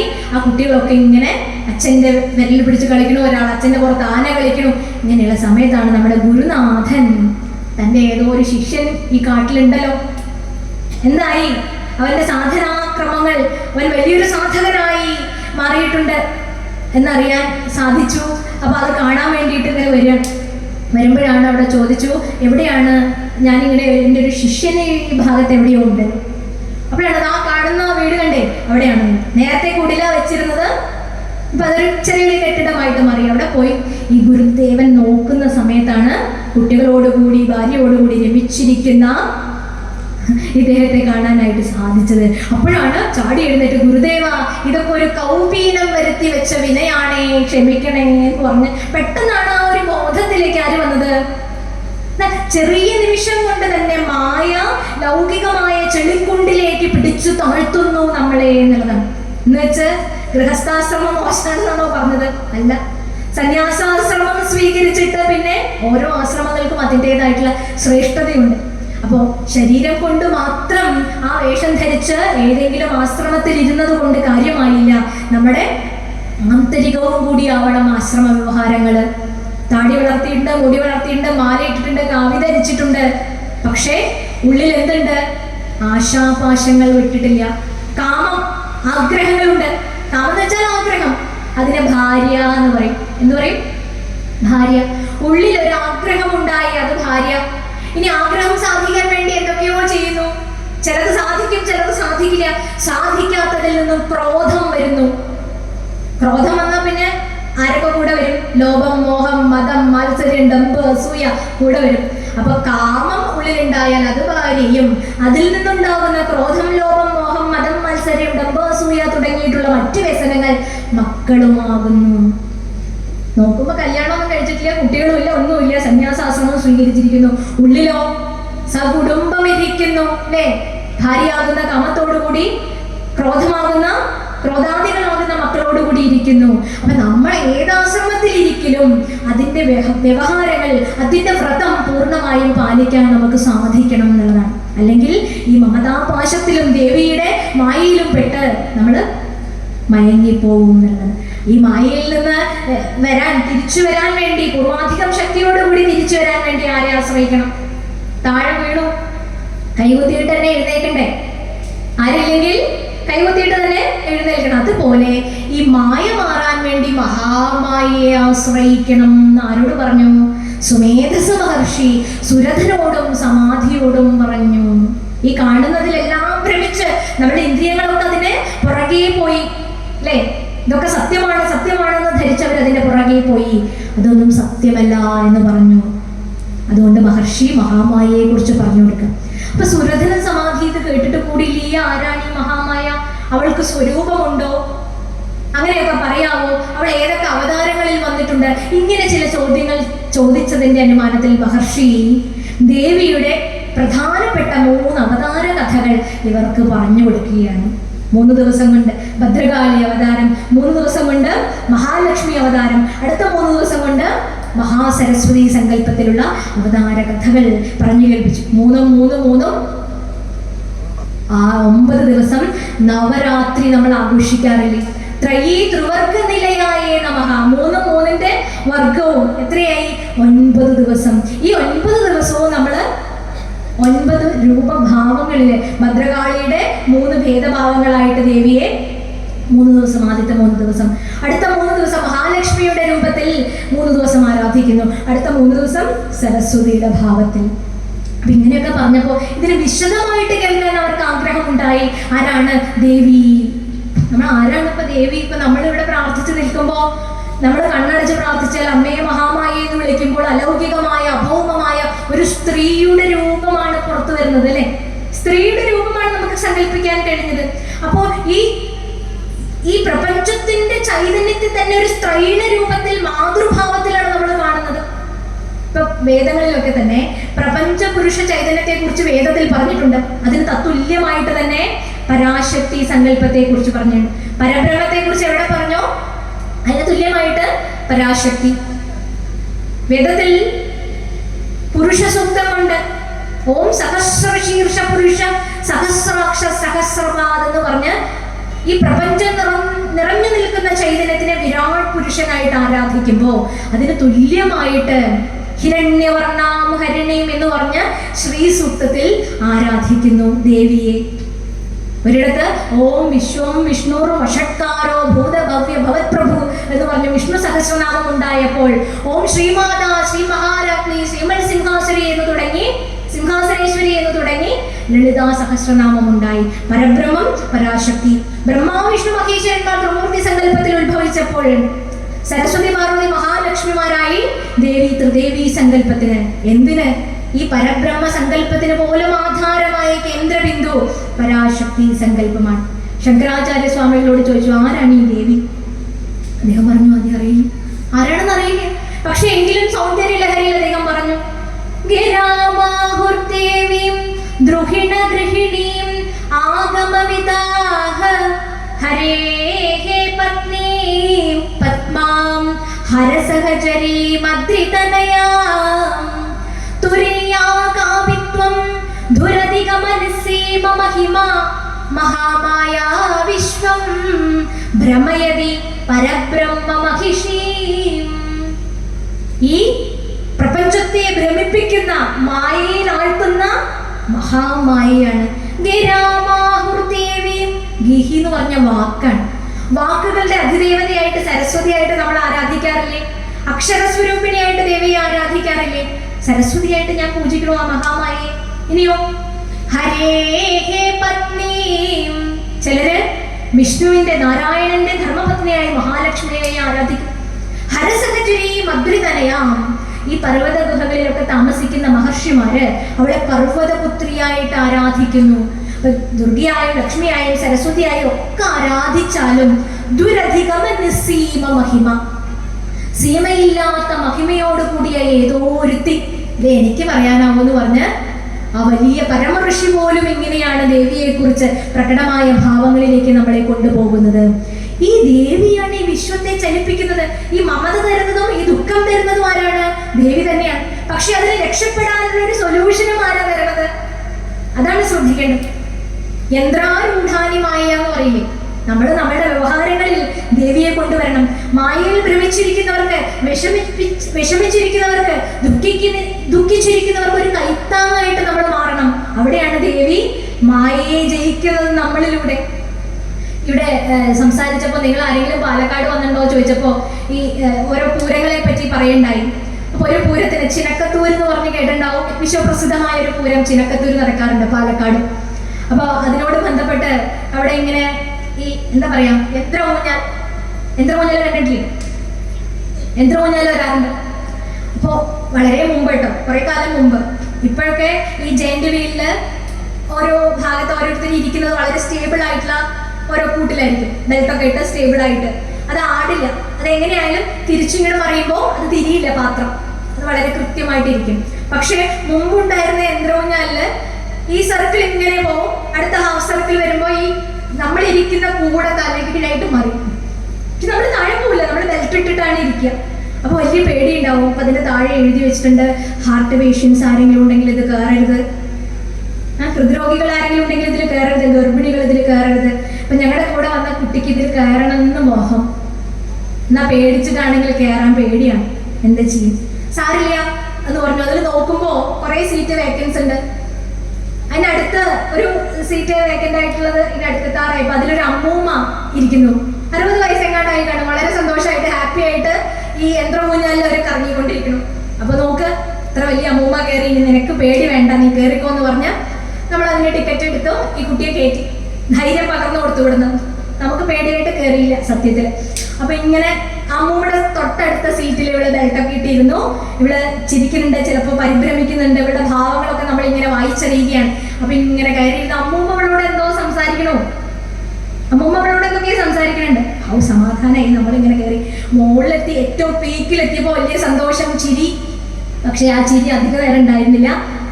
അടുത്ത ഹാഫ് സർക്കിൾ വന്നപ്പോഴത്തേക്കും കരയാൻ തുടങ്ങി, പരിഭ്രമിച്ചു. എനിക്ക് എങ്ങനെയെങ്കിലും ഇറങ്ങണം എന്നായി. ആ ഗൈഡിനോട് പറഞ്ഞ് നിലവിളിക്കാൻ തുടങ്ങി. അപ്പൊ ഞങ്ങളോട് പറഞ്ഞു, നിങ്ങൾ ഒന്ന് ഇത് നിർത്തിയിട്ട് ആ കുട്ടിയെ ഇറക്കി വിടൂ. അവള് കാണിക്കുന്ന പരാക്രമങ്ങളൊക്കെ കണ്ടപ്പോൾ നമുക്ക് പേടിയായി. എങ്ങനെയെങ്കിലും ഒന്ന് ഇറങ്ങി കിട്ടിയാൽ മതി, വെറുതെ കയറ്റിനായി. അദ്ദേഹം പറയണേ, ഗൈഡിനടുത്ത് പോയപ്പോൾ അദ്ദേഹം പറയണേ, നിങ്ങൾ തന്ന പൈസ തീരുന്നവരെ കറങ്ങിക്കോളൂന്ന്. അങ്ങനെ കറങ്ങി. പിന്നെ 2-3 കറക്കമൊക്കെ കഴിഞ്ഞപ്പോഴത്തേക്കും ഞങ്ങൾ ഇവിടെ നിന്നു. അവൾ എങ്ങനെയൊക്കെ ഇറങ്ങി ചാടി വന്നു. എന്നിട്ട് പറഞ്ഞു, ചെറുപ്പത്തിൽ കുടിച്ച് അമ്മിഞ്ഞ പാല് വരെ ഛർദ്ദിക്കാൻ വന്നിട്ടുണ്ടായിരുന്നു, ഇനി ഞാൻ കയറിയില്ല, എൻ്റെ ദൈവമേ രക്ഷപ്പെട്ടു എന്നൊക്കെ പറഞ്ഞ് അവിടുന്ന് ഓടുകയാണ് ആ ജയന്റ് വീലിനടുത്ത്.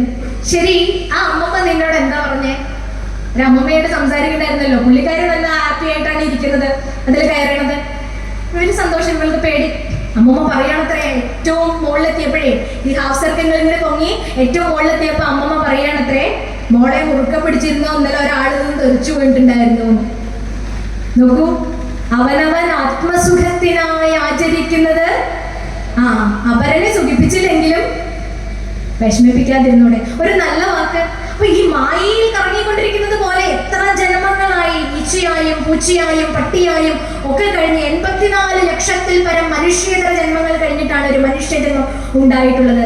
എന്നാലും ശ്രേഷ്ഠമായി ഈ ജന്മത്തെ തിരിച്ചറിയാതെ അടുത്ത ആളുകളെ എങ്ങനെ ഉപദ്രവിക്കാം, വാക്കുകൊണ്ടും മനസ്സുകൊണ്ടും കർമ്മം കൊണ്ടും എങ്ങനെ ഉപദ്രവിക്കാം എന്ന് നോക്കി നടന്നാൽ ഈ മഹാമായയെ നമുക്ക് കിട്ടില്ല എന്ന് മാത്രമല്ല, വീണ്ടും വീണ്ടും ദേവിയുടെ മായയിലേക്ക് പോയിക്കൊണ്ടിരിക്കും. ഇതിനെ എങ്ങനെ ജയിക്കാൻ പറ്റും? ഈ മമതാപാശത്തെ എങ്ങനെ ഇറക്കാൻ പറ്റും? അതാണ് ദേവിയുടെ 1ാമത്തെ അവതാരം, മധുകൈഠവന്മാരെ വധിക്കുവാൻ വേണ്ടി. പണ്ട് കാരണജലത്തിൽ മഹാവിഷ്ണു യോഗനിദ്രയിൽ ശയിക്കുന്ന സമയത്ത് അദ്ദേഹത്തിന്റെ കർണമലത്തിൽ നിന്നും 2 അസുരന്മാരുണ്ടായി. കഥ നിങ്ങൾ കേട്ടിട്ടുണ്ടാവും. മധുവും മറ്റൊന്ന് കൈഠവനും. ആ രാക്ഷസന്മാര് ബ്രഹ്മാവിനെ വരെ ഭീഷണിപ്പെടുത്തി പേടിപ്പിക്കാൻ തുടങ്ങി. ബ്രഹ്മാവ് പേടിച്ചു. ഭഗവാനെ, ഇവര് എന്നെ ഇപ്പോ തീർക്കും, ഉറപ്പായി. ആദ്യമായിട്ട് തനിക്ക് തമോ ഗുണമുണ്ട് എന്ന് തിരിച്ചറിഞ്ഞ് ഒരു പ്രാർത്ഥന നടത്തി ഭദ്രകാളിക്ക്. ആര്? ബ്രഹ്മാവ്. ബ്രഹ്മാവിന്റെ സ്തുതിയാണ് ദേവി മഹാത്മ്യത്തിൽ ആദ്യം നമുക്ക് കാണാൻ പറ്റുക. ദേവിയെ വളരെ മനോഹരമായിട്ട്, അതൊക്കെ നമ്മളെടുത്ത് പഠിക്കണം. നമ്മുടെ ഈ സമയപരിധിക്ക് പറയാൻ സാധിക്കില്ല. അപ്പൊ ഭദ്രകാളിയെ സ്തുതിച്ചു. ദേവി, വിഷ്ണുവിന്റെ നിദ്രയിൽ നീ ശയിച്ചിരിക്കുകയാണ്. ആ നിദ്രാരൂപത്തിൽ നിന്നുള്ള നീ വിഷ്ണുവിന്റെ മുഖത്തു നിന്നൊന്ന് മാറിയാൽ ഈ മധുകൈടവന്മാരെ മഹാവിഷ്ണുവിന് വധിക്കാൻ സാധിക്കുമല്ലോ. അങ്ങനെ പ്രാർത്ഥിച്ച് ദേവിയുടെ അനുഗ്രഹം കൊണ്ട് വിഷ്ണു 5000-ഓളം വർഷം യുദ്ധം ചെയ്തു. മധുവിനോടും കൈടവനോടും മുഷ്ടിയുദ്ധം 5000 വർഷം. 5000 വർഷം നിന്ന് യുദ്ധം ചെയ്യണമെങ്കിലേ ഈ മധുകൈടവന്മാർ, അത് മഹാവിഷ്ണു, എല്ലാവർക്കും വരം കൊടുക്കാൻ ശക്തനായ സ്ഥിതി പരിപാലകനായ മഹാവിഷ്ണു 5000 വർഷം യുദ്ധം ചെയ്തു എന്ന് പറഞ്ഞാൽ ഈ അസുരന്മാര് നിസ്സാരക്കാരല്ലാന്ന് മനസ്സിലാക്കാൻ. അവിടെയാണ് മായ അസുരന്മാരിലേക്ക് ഇങ്ങനെ പ്രവേശിച്ചു. ദേവിയുടെ ലീല മഹാമായ ഇങ്ങനെ പ്രവേശിച്ചു. അസുരന്മാർ വിചാരിക്കണം, ഈ മഹാവിഷ്ണു നമുക്കൊക്കെ വരം തരുന്ന ഈ മഹാവിഷ്ണു 5000 വർഷമായിട്ട് ജയിക്കണേ ഇല്ലല്ലോ, അപ്പൊ നമ്മുടെ നിസ്സാരക്കാരല്ല. ഈ വിഷ്ണുവിനോട് നമുക്ക് ചോദിക്കാം, നിനക്ക് എന്താണ് മഹാവിഷ്ണു വരം വേണ്ടത് എന്ന് ചോദിക്കാൻ. ആര്? അസുരന്മാര്. നേരെ തിരിച്ചാണ് എപ്പോഴും സംഭവിക്കുക. അപ്പൊ ഇത് ദേവിയുടെ മായയാണെന്ന് ആർക്ക് മനസ്സിലായി? നമ്മുടെ മഹാവിഷ്ണുവിന് മനസ്സിലായി. ദേവി ആവിർഭവിച്ചപ്പോൾ അവർക്ക് ഇങ്ങനെയൊക്കെ തോന്നുകയാണ്, കർത്തൃത്വ അഹങ്കാരം, ഞാനാണ് കേമൻ എന്ന് തോന്നുകയാണ്. അവര് പറഞ്ഞു, മഹാവിഷ്ണു ചോദിച്ചു, നിങ്ങൾ എനിക്ക് വരം തരാൻ ആഗ്രഹിക്കുന്നുണ്ടെങ്കിൽ ഒരു വരം തരിക. ഉറപ്പിച്ചു. അന്ന് സത്യങ്ങൾക്കും ധർമ്മങ്ങൾക്കും വളരെ പ്രാധാന്യമുണ്ട്. അസുരനാണെങ്കിലും സത്യധർമ്മം പരിപാലിക്കുമായിരുന്നു, ആസുരിക ബുദ്ധി ഉണ്ടെങ്കിലും സത്യം പരിപാലിക്കുമായിരുന്നു. അവരോട് പറഞ്ഞു, നിങ്ങൾ രണ്ടുപേരും എനിക്ക് വധ്യന്മാരാകണം, നിങ്ങൾ രണ്ടുപേരും എനിക്ക് ഇപ്പോൾ കൊല്ലാൻ പറ്റണം എന്ന് ആര് വരം വാങ്ങിച്ചു?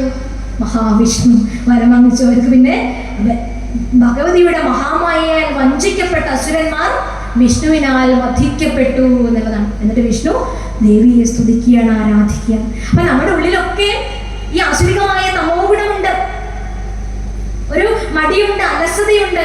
ഈ ആലസ്യം മാറാൻ നമ്മൾ ആരെ പ്രാർത്ഥിക്കണം എന്നാ പറയാ? ദേവിയുടെ ഈ ഭദ്രകാളി അവതാരത്തെ, ഈ ദുർഗാവതാരത്തെ നമ്മൾ പ്രാർത്ഥിക്കണം. നമ്മുടെ ഉള്ളിലുള്ള അലസതയാകുന്ന തമോ ഗുണത്തെ.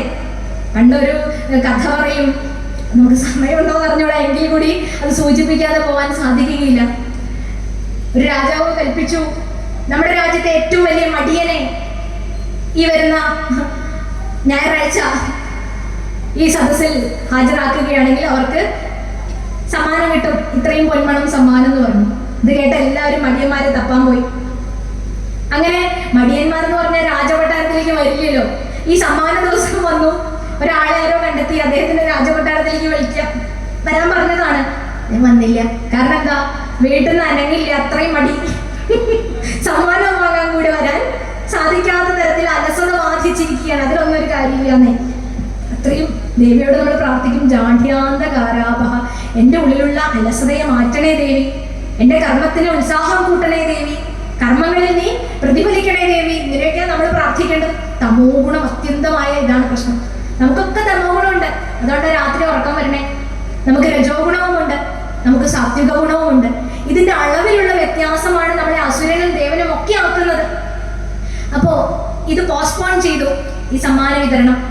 അപ്പോഴാണ് ഈ കണ്ടെത്തിയ ആളല്ല യഥാർത്ഥ മടിയൻ നമ്മുടെ രാജ്യത്തില്. മന്ത്രി പറഞ്ഞു, നമ്മളുടെ ഈ ഒരു നിഗമനത്തിൽ എന്തോ അപാകതയുണ്ട്, ഞാൻ കാണിച്ചു തരാം യഥാർത്ഥ മടിയനെ എന്ന് പറഞ്ഞ് രാജാവിനെ വിളിച്ച് കാട്ടിലേക്ക് പോയി. അപ്പൊ രാജാവ് ചോദിക്കുന്നുണ്ട്, വീട്ടിൽ നിന്നും കൂടി ഇറങ്ങാൻ സാധിക്കാത്ത അത്രയും മടി ബാധിച്ചിരിക്കുന്ന അയാളെ എങ്ങനെ കാട്ടിലെത്തുക? കാട്ടിലേക്കൊന്നും പോലില്ലോ, അത്രയും മടിയെന്നായിരിക്കുമല്ലോ. അങ്ങനെ ഒരു തമോ ഗുണിയൊന്നും ഉണ്ടാവില്ലെന്നോ. അല്ല, വരൂ രാജൻ, ഞാൻ കാണിച്ചു തരാം എന്ന് പറഞ്ഞ് ഇങ്ങനെ കൂട്ടിയിട്ട് പോയി ഒരു മരം, ഒരു വടവൃക്ഷം, ആ വൃക്ഷത്തിന്റെ മേലെ ഇരിക്കണോ ആര്? അപ്പൊ രാജാവ് പറഞ്ഞു, നിങ്ങൾ പറയുന്നത് തെറ്റാണ്. വീട്ടിൽ നിന്ന് കൊട്ടാരത്തിലേക്ക് വരാത്ത ഒരാൾ ഈ കാട്ടിൽ വന്ന് മരം കയറുമോ? മടിയൻ മരം കയറാൻ ഇഷ്ടപ്പെടുവോ? അലസതയാണോ? അത്രയും ഒരിക്കലും സംഭവിക്കില്ല എന്ന് പറഞ്ഞു. അപ്പൊ ഈ മന്ത്രി പറഞ്ഞത് എന്താണെന്നറിയോ? വിത്തിന്റെ മുകളിൽ ഇരുന്നതാണ് അത്രേ, വിത്തിന്റെ പുറത്ത് കയറി ഇരുന്നതാണ് അത്രേ. വടവൃക്ഷമാണ് അവിടെ തന്നെ. അപ്പൊ കണ്ടെത്തലുകൾ തെറ്റിയില്ല. അദ്ദേഹത്തിന് തന്നെ മടിയന്റെ സമ്മാനം കൊടുത്തു. അദ്ദേഹത്തിന് എല്ലാവരും മഞ്ചലിയിൽ കയറ്റി കൊണ്ടുവന്നു. നടക്കില്ല, എങ്ങനെയൊക്കെയോ മരത്തുനിന്ന് പിടിച്ചിറക്കി കൊണ്ടുവന്നു. അപ്പൊ തമോ ഗുണം കൂടി കഴിഞ്ഞാൽ വലിയ അപകടം. വേണം തമോ ഗുണം, പക്ഷേ ഭദ്രകാളിയോട് നമ്മൾ പ്രാർത്ഥിക്കുക. ഇനി ഭദ്രകാളി എവിടെയായിരിക്കണത്? ഈ ക്ഷേത്രത്തിലെ വിഗ്രഹത്തിൽ മാത്രമോ അല്ല. ദുർഗ എവിടെയായിരിക്കണത്? ഈ ക്ഷേത്രത്തിലെ വിഗ്രഹത്തിലോ ആകാശത്തിന്റെ അപ്പുറത്തോ മാത്രമോ അല്ല. നമ്മുടെ ഉള്ളിൽ കുണ്ടലിനീ ശക്തിയായി നമ്മുടെ പ്രാർത്ഥന പ്രകാരം മൂലാധാരം, സ്വാധിഷ്ഠാനം, മണിപുരകം, അനാഹതം, വിശുദ്ധി, ആജ്ഞ 6 ആധാര ചക്രങ്ങളെ ഭേദിച്ച് ദേവി ശിരസിലെത്തുന്നു. നിങ്ങളൊരു പാട്ട് കേട്ടിട്ടില്ലേ, നാടൻ പാട്ട്? ആ പാട്ട് കേൾക്കാത്തവരായിട്ട് ആരും ഉണ്ടാവില്ല. പള്ളിവാട് ഭദ്രവട്ടകം കേട്ടിട്ടില്ലേ പാട്ട്? ഇത് ആരുടെ പാട്ടാ? ആരുടെ തത്വമാണ് ഇതിൽ ഒളിപ്പിച്ചു വെച്ചിരിക്കുന്നത്? ഈ പാട്ട്, ഈ ചെറിയൊരു പാട്ടില്, ഈ ഒരു നാടൻ പാട്ടില്. പള്ളിവാട് ഭദ്രവട്ടകം കൈലേന്തും തമ്പൂരട്ടെ, നല്ലച്ഛന്റെ തിരുമുമ്പിൽ ചെന്നു കളി തുടങ്ങി. നല്ലച്ഛൻ ആരാ? ഈ ദ്രാവിഡ ഭാഷയിൽ ശിവനെയാണ് നല്ലച്ഛൻ എന്ന് പറയാൻ. ശിവൻ എവിടെയായിരിക്കണത്? നമ്മുടെ സഹസ്രാരത്തിൽ ഇരിക്കുന്നു എന്നുള്ള സങ്കല്പമാണ്. ഈ ഭദ്രകാളി എവിടെയായിരിക്കണത്? കുണ്ടലിനി ഭാവത്തിൽ, നമ്മുടെ നട്ടിലിന്റെ ഏറ്റവും അടിഭാഗത്ത് മൂലാധാരത്തിൽ ഇങ്ങനെ കിടന്നുറങ്ങാണ്. ഈ കൊടിയേറ്റം, ക്ഷേത്രത്തിലെ കൊടിയേറ്റാണ് നാളെ. എവിടെ ഈ കൊടിയേറ്റം എന്ന് പറഞ്ഞാൽ എന്താ? ഒരു സാധകന്റെ ഉള്ളിൽ, ഒരു ഉപാസകന്റെ ഉള്ളിൽ സംഭവിക്കുന്ന ഒരു കാര്യത്തിന് ഇവിടെ ഡെമോൺസ്ട്രേഷൻ പുറത്തിങ്ങനെ കാണിക്കുകയാണ്.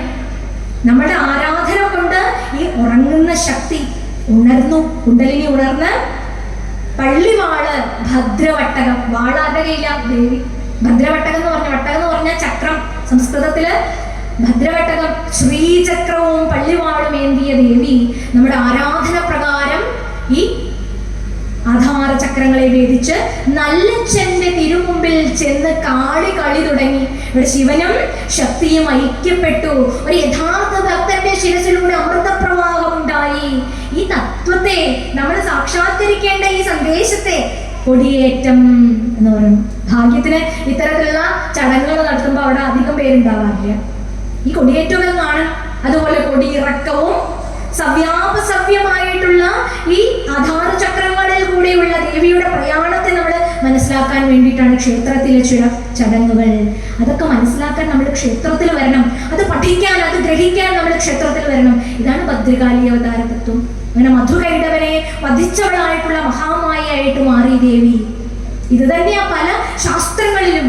എളുപ്പമായുള്ള വഴിയെ ചിന്തിച്ചാൽ ഇടയ്ക്കിടെ 6 പടിയുണ്ട്.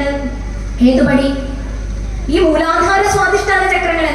പടിയാറും കടന്നവിടെ ചെല്ലുമ്പോൾ ആരെ കാണും? ശിവനെ കാണും എന്ന് പറയുന്നുണ്ട്. ക്ഷേത്രത്തിൽ തീർത്ഥം വാങ്ങിച്ച് സേവിക്കുമ്പോ ചുണ്ടിൽ മുട്ടിച്ചാണ് കുടിക്കുന്നതെങ്കിൽ ശിരസിൽ നമ്മൾ ധരിക്കാറില്ല. ശിവനോട് ഇരിക്കുന്നുണ്ട് അല്ലെ? ഉച്ഛിഷ്ടമാകാതെ ഭക്ഷിച്ചു കഴിഞ്ഞാൽ ശിരസിൽ ധരിക്കാറുമുണ്ട്. ഇതൊക്കെ ഈ തത്വങ്ങളുമായി ബന്ധപ്പെട്ട് കിടക്കണം. കേവലം സുരഥന്റെയോ സമാധിയുടെ കഥയല്ല ദേവി മഹാത്മ്യം. ഇങ്ങനെ ദേവിയുടെ അവതാരം പറഞ്ഞപ്പോൾ അവർക്ക് സന്തോഷമായി. ഇനി അടുത്തതായി ദേവി മഹിഷാസുരനെ വധിക്കുവാൻ വേണ്ടി ഒരു അവതാരം ചെയ്തു. മഹാലക്ഷ്മി അവതാരത്തെ പ്രാപിച്ചു എന്നാണ്. നാമത്തിനും രൂപത്തിനും ഒക്കെ അതീതയായ ദേവി നമുക്കൊക്കെ വേണ്ടിയിട്ട് മനസ്സിലാക്കാൻ വേണ്ടി മഹാലക്ഷ്മിയായി. മഹിഷാസുരന്റെ ഒരു 11 സൈന്യത്തിനെ ഇവിടെ വധിക്കുന്നുണ്ട്. വലിയ കഥകളാണ്. 11 സൈന്യം, 11 പ്രധാനപ്പെട്ട സേനാനായകന്മാരെ മഹിഷാസുരന്റെ കൊല്ലുന്നുണ്ട് ദേവി. ഇതിന് പോലെ നമ്പർ കൊടുത്തിട്ടുണ്ട്. ചിക്ഷുരൻ, ചാമരൻ എന്നൊക്കെ പറഞ്ഞിട്ട്, കരാളൻ എന്നൊക്കെ പറഞ്ഞിട്ട്. എന്താ അതൊക്കെ? ഈ 11 എന്ന് പറഞ്ഞ പോലെ നേരത്തെ നമ്മൾ പറഞ്ഞൂലേ, രഥം എന്ന് പറഞ്ഞ എന്താ? ഈ ശരീരം. ഈ 11 എന്ന് പറഞ്ഞ സംഭവങ്ങൾ നമ്മുടെ ഉള്ളിലുള്ള ഇന്ദ്രിയങ്ങളാണ്. കണ്ണ്, കാത്, മൂക്ക്, നാക്ക്, ത്വക്ക്, പഞ്ചേന്ദ്രിയങ്ങളായില്ലേ. 6ാമത്തെ ഇന്ദ്രിയം മനസ്സ്. ഇനി വാക്ക്, 2 കൈകൾ, കാലുകൾ, പായു, ഉപസ്ഥം, 2 വിസർജനേന്ദ്രിയങ്ങൾ. 6, 5, 11. പഞ്ചേന്ദ്രിയങ്ങളും പഞ്ചകർമ്മേന്ദ്രിയങ്ങളും മനസ്സും കൂടി 11 ഇന്ദ്രിയങ്ങളുടെ രഥമാണ് നമ്മുടെ ശരീരം. ഈ ഏകാദശീന്ദ്രിയങ്ങൾ. ഏകാദശി എന്നൊക്കെ പറഞ്ഞ വ്രതം എന്താ? ഈ ഇന്ദ്രിയങ്ങളെ നിയന്ത്രിക്കലാണ്. അല്ലാതെ ഈ ആഹാരം ഉപേക്ഷിക്കലോ അരിയല്ലാത്ത ആഹാരം ലൈസൻസ് ഇല്ലാതെ വാരി വലിച്ച് കഴിക്കലോ അല്ല നമ്മളുടെ വ്രതം. ഇന്ന് കേൾക്കാം, ഈ വ്രതം എടുത്തിട്ടൊക്കെ അമ്പലത്തിൽ തൊഴാൻ വരുമ്പോഴേ ചിലര് തമ്മിൽ വർത്താനം പറയും. ഇന്നെന്താ രാവിലെ കഴിച്ചേ? ഏകാദശി കഞ്ഞി. ഉച്ചയ്ക്ക് എന്താ? നല്ല ഉപ്മാവോ റവയോ വല്ലതും ഉണ്ടാക്കണം. വൈകുന്നേരം ചപ്പാത്തി. ഇങ്ങനെ സുഭിക്ഷമായിട്ടുള്ള ഒരു ദിവസം, തിന്നുന്ന ദിവസമാക്കി മാറ്റി നമ്മള് വ്രതത്തിനെയൊക്കെ. മറിച്ച് ഈ 11 ഇന്ദ്രിയങ്ങളിൽ ഏതെങ്കിലും ഒരു ഇന്ദ്രിയത്തെ നിയന്ത്രിക്കാൻ കഴിഞ്ഞാൽ അത് വ്രതമാണ്. അന്ന് വാട്സപ്പ് ക്ലോസ് ചെയ്ത് വെക്കൂ, അന്ന് ഫേസ്ബുക്ക് ക്ലോസ് ചെയ്ത് വെക്കൂ. കണ്ണ് ഭഗവതിയെ കാണട്ടെ, അന്ന് കാത് ഭഗവാന്റെ കീർത്തനങ്ങൾ കേൾക്കട്ടെ, നാമങ്ങൾ ചൊല്ലട്ടെ. ഇതൊക്കെ ഇപ്പൊ നടക്കുമോ? ജോലിക്ക് പോകണം രാവിലെ നേരത്തെ നടക്കൂ. വിഷമിക്കണ്ട. അമ്പലത്തിൽ വരാൻ പറ്റിയില്ല, ആശ്രമത്തിൽ പോകാൻ പറ്റിയില്ല, അതൊന്നും പാരായണം ചെയ്യാൻ പറ്റിയില്ല, വിഷമിക്കണ്ട.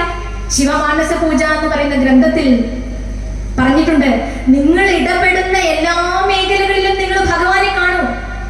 അതിലും വലിയൊരു ആരാധനയില്ല.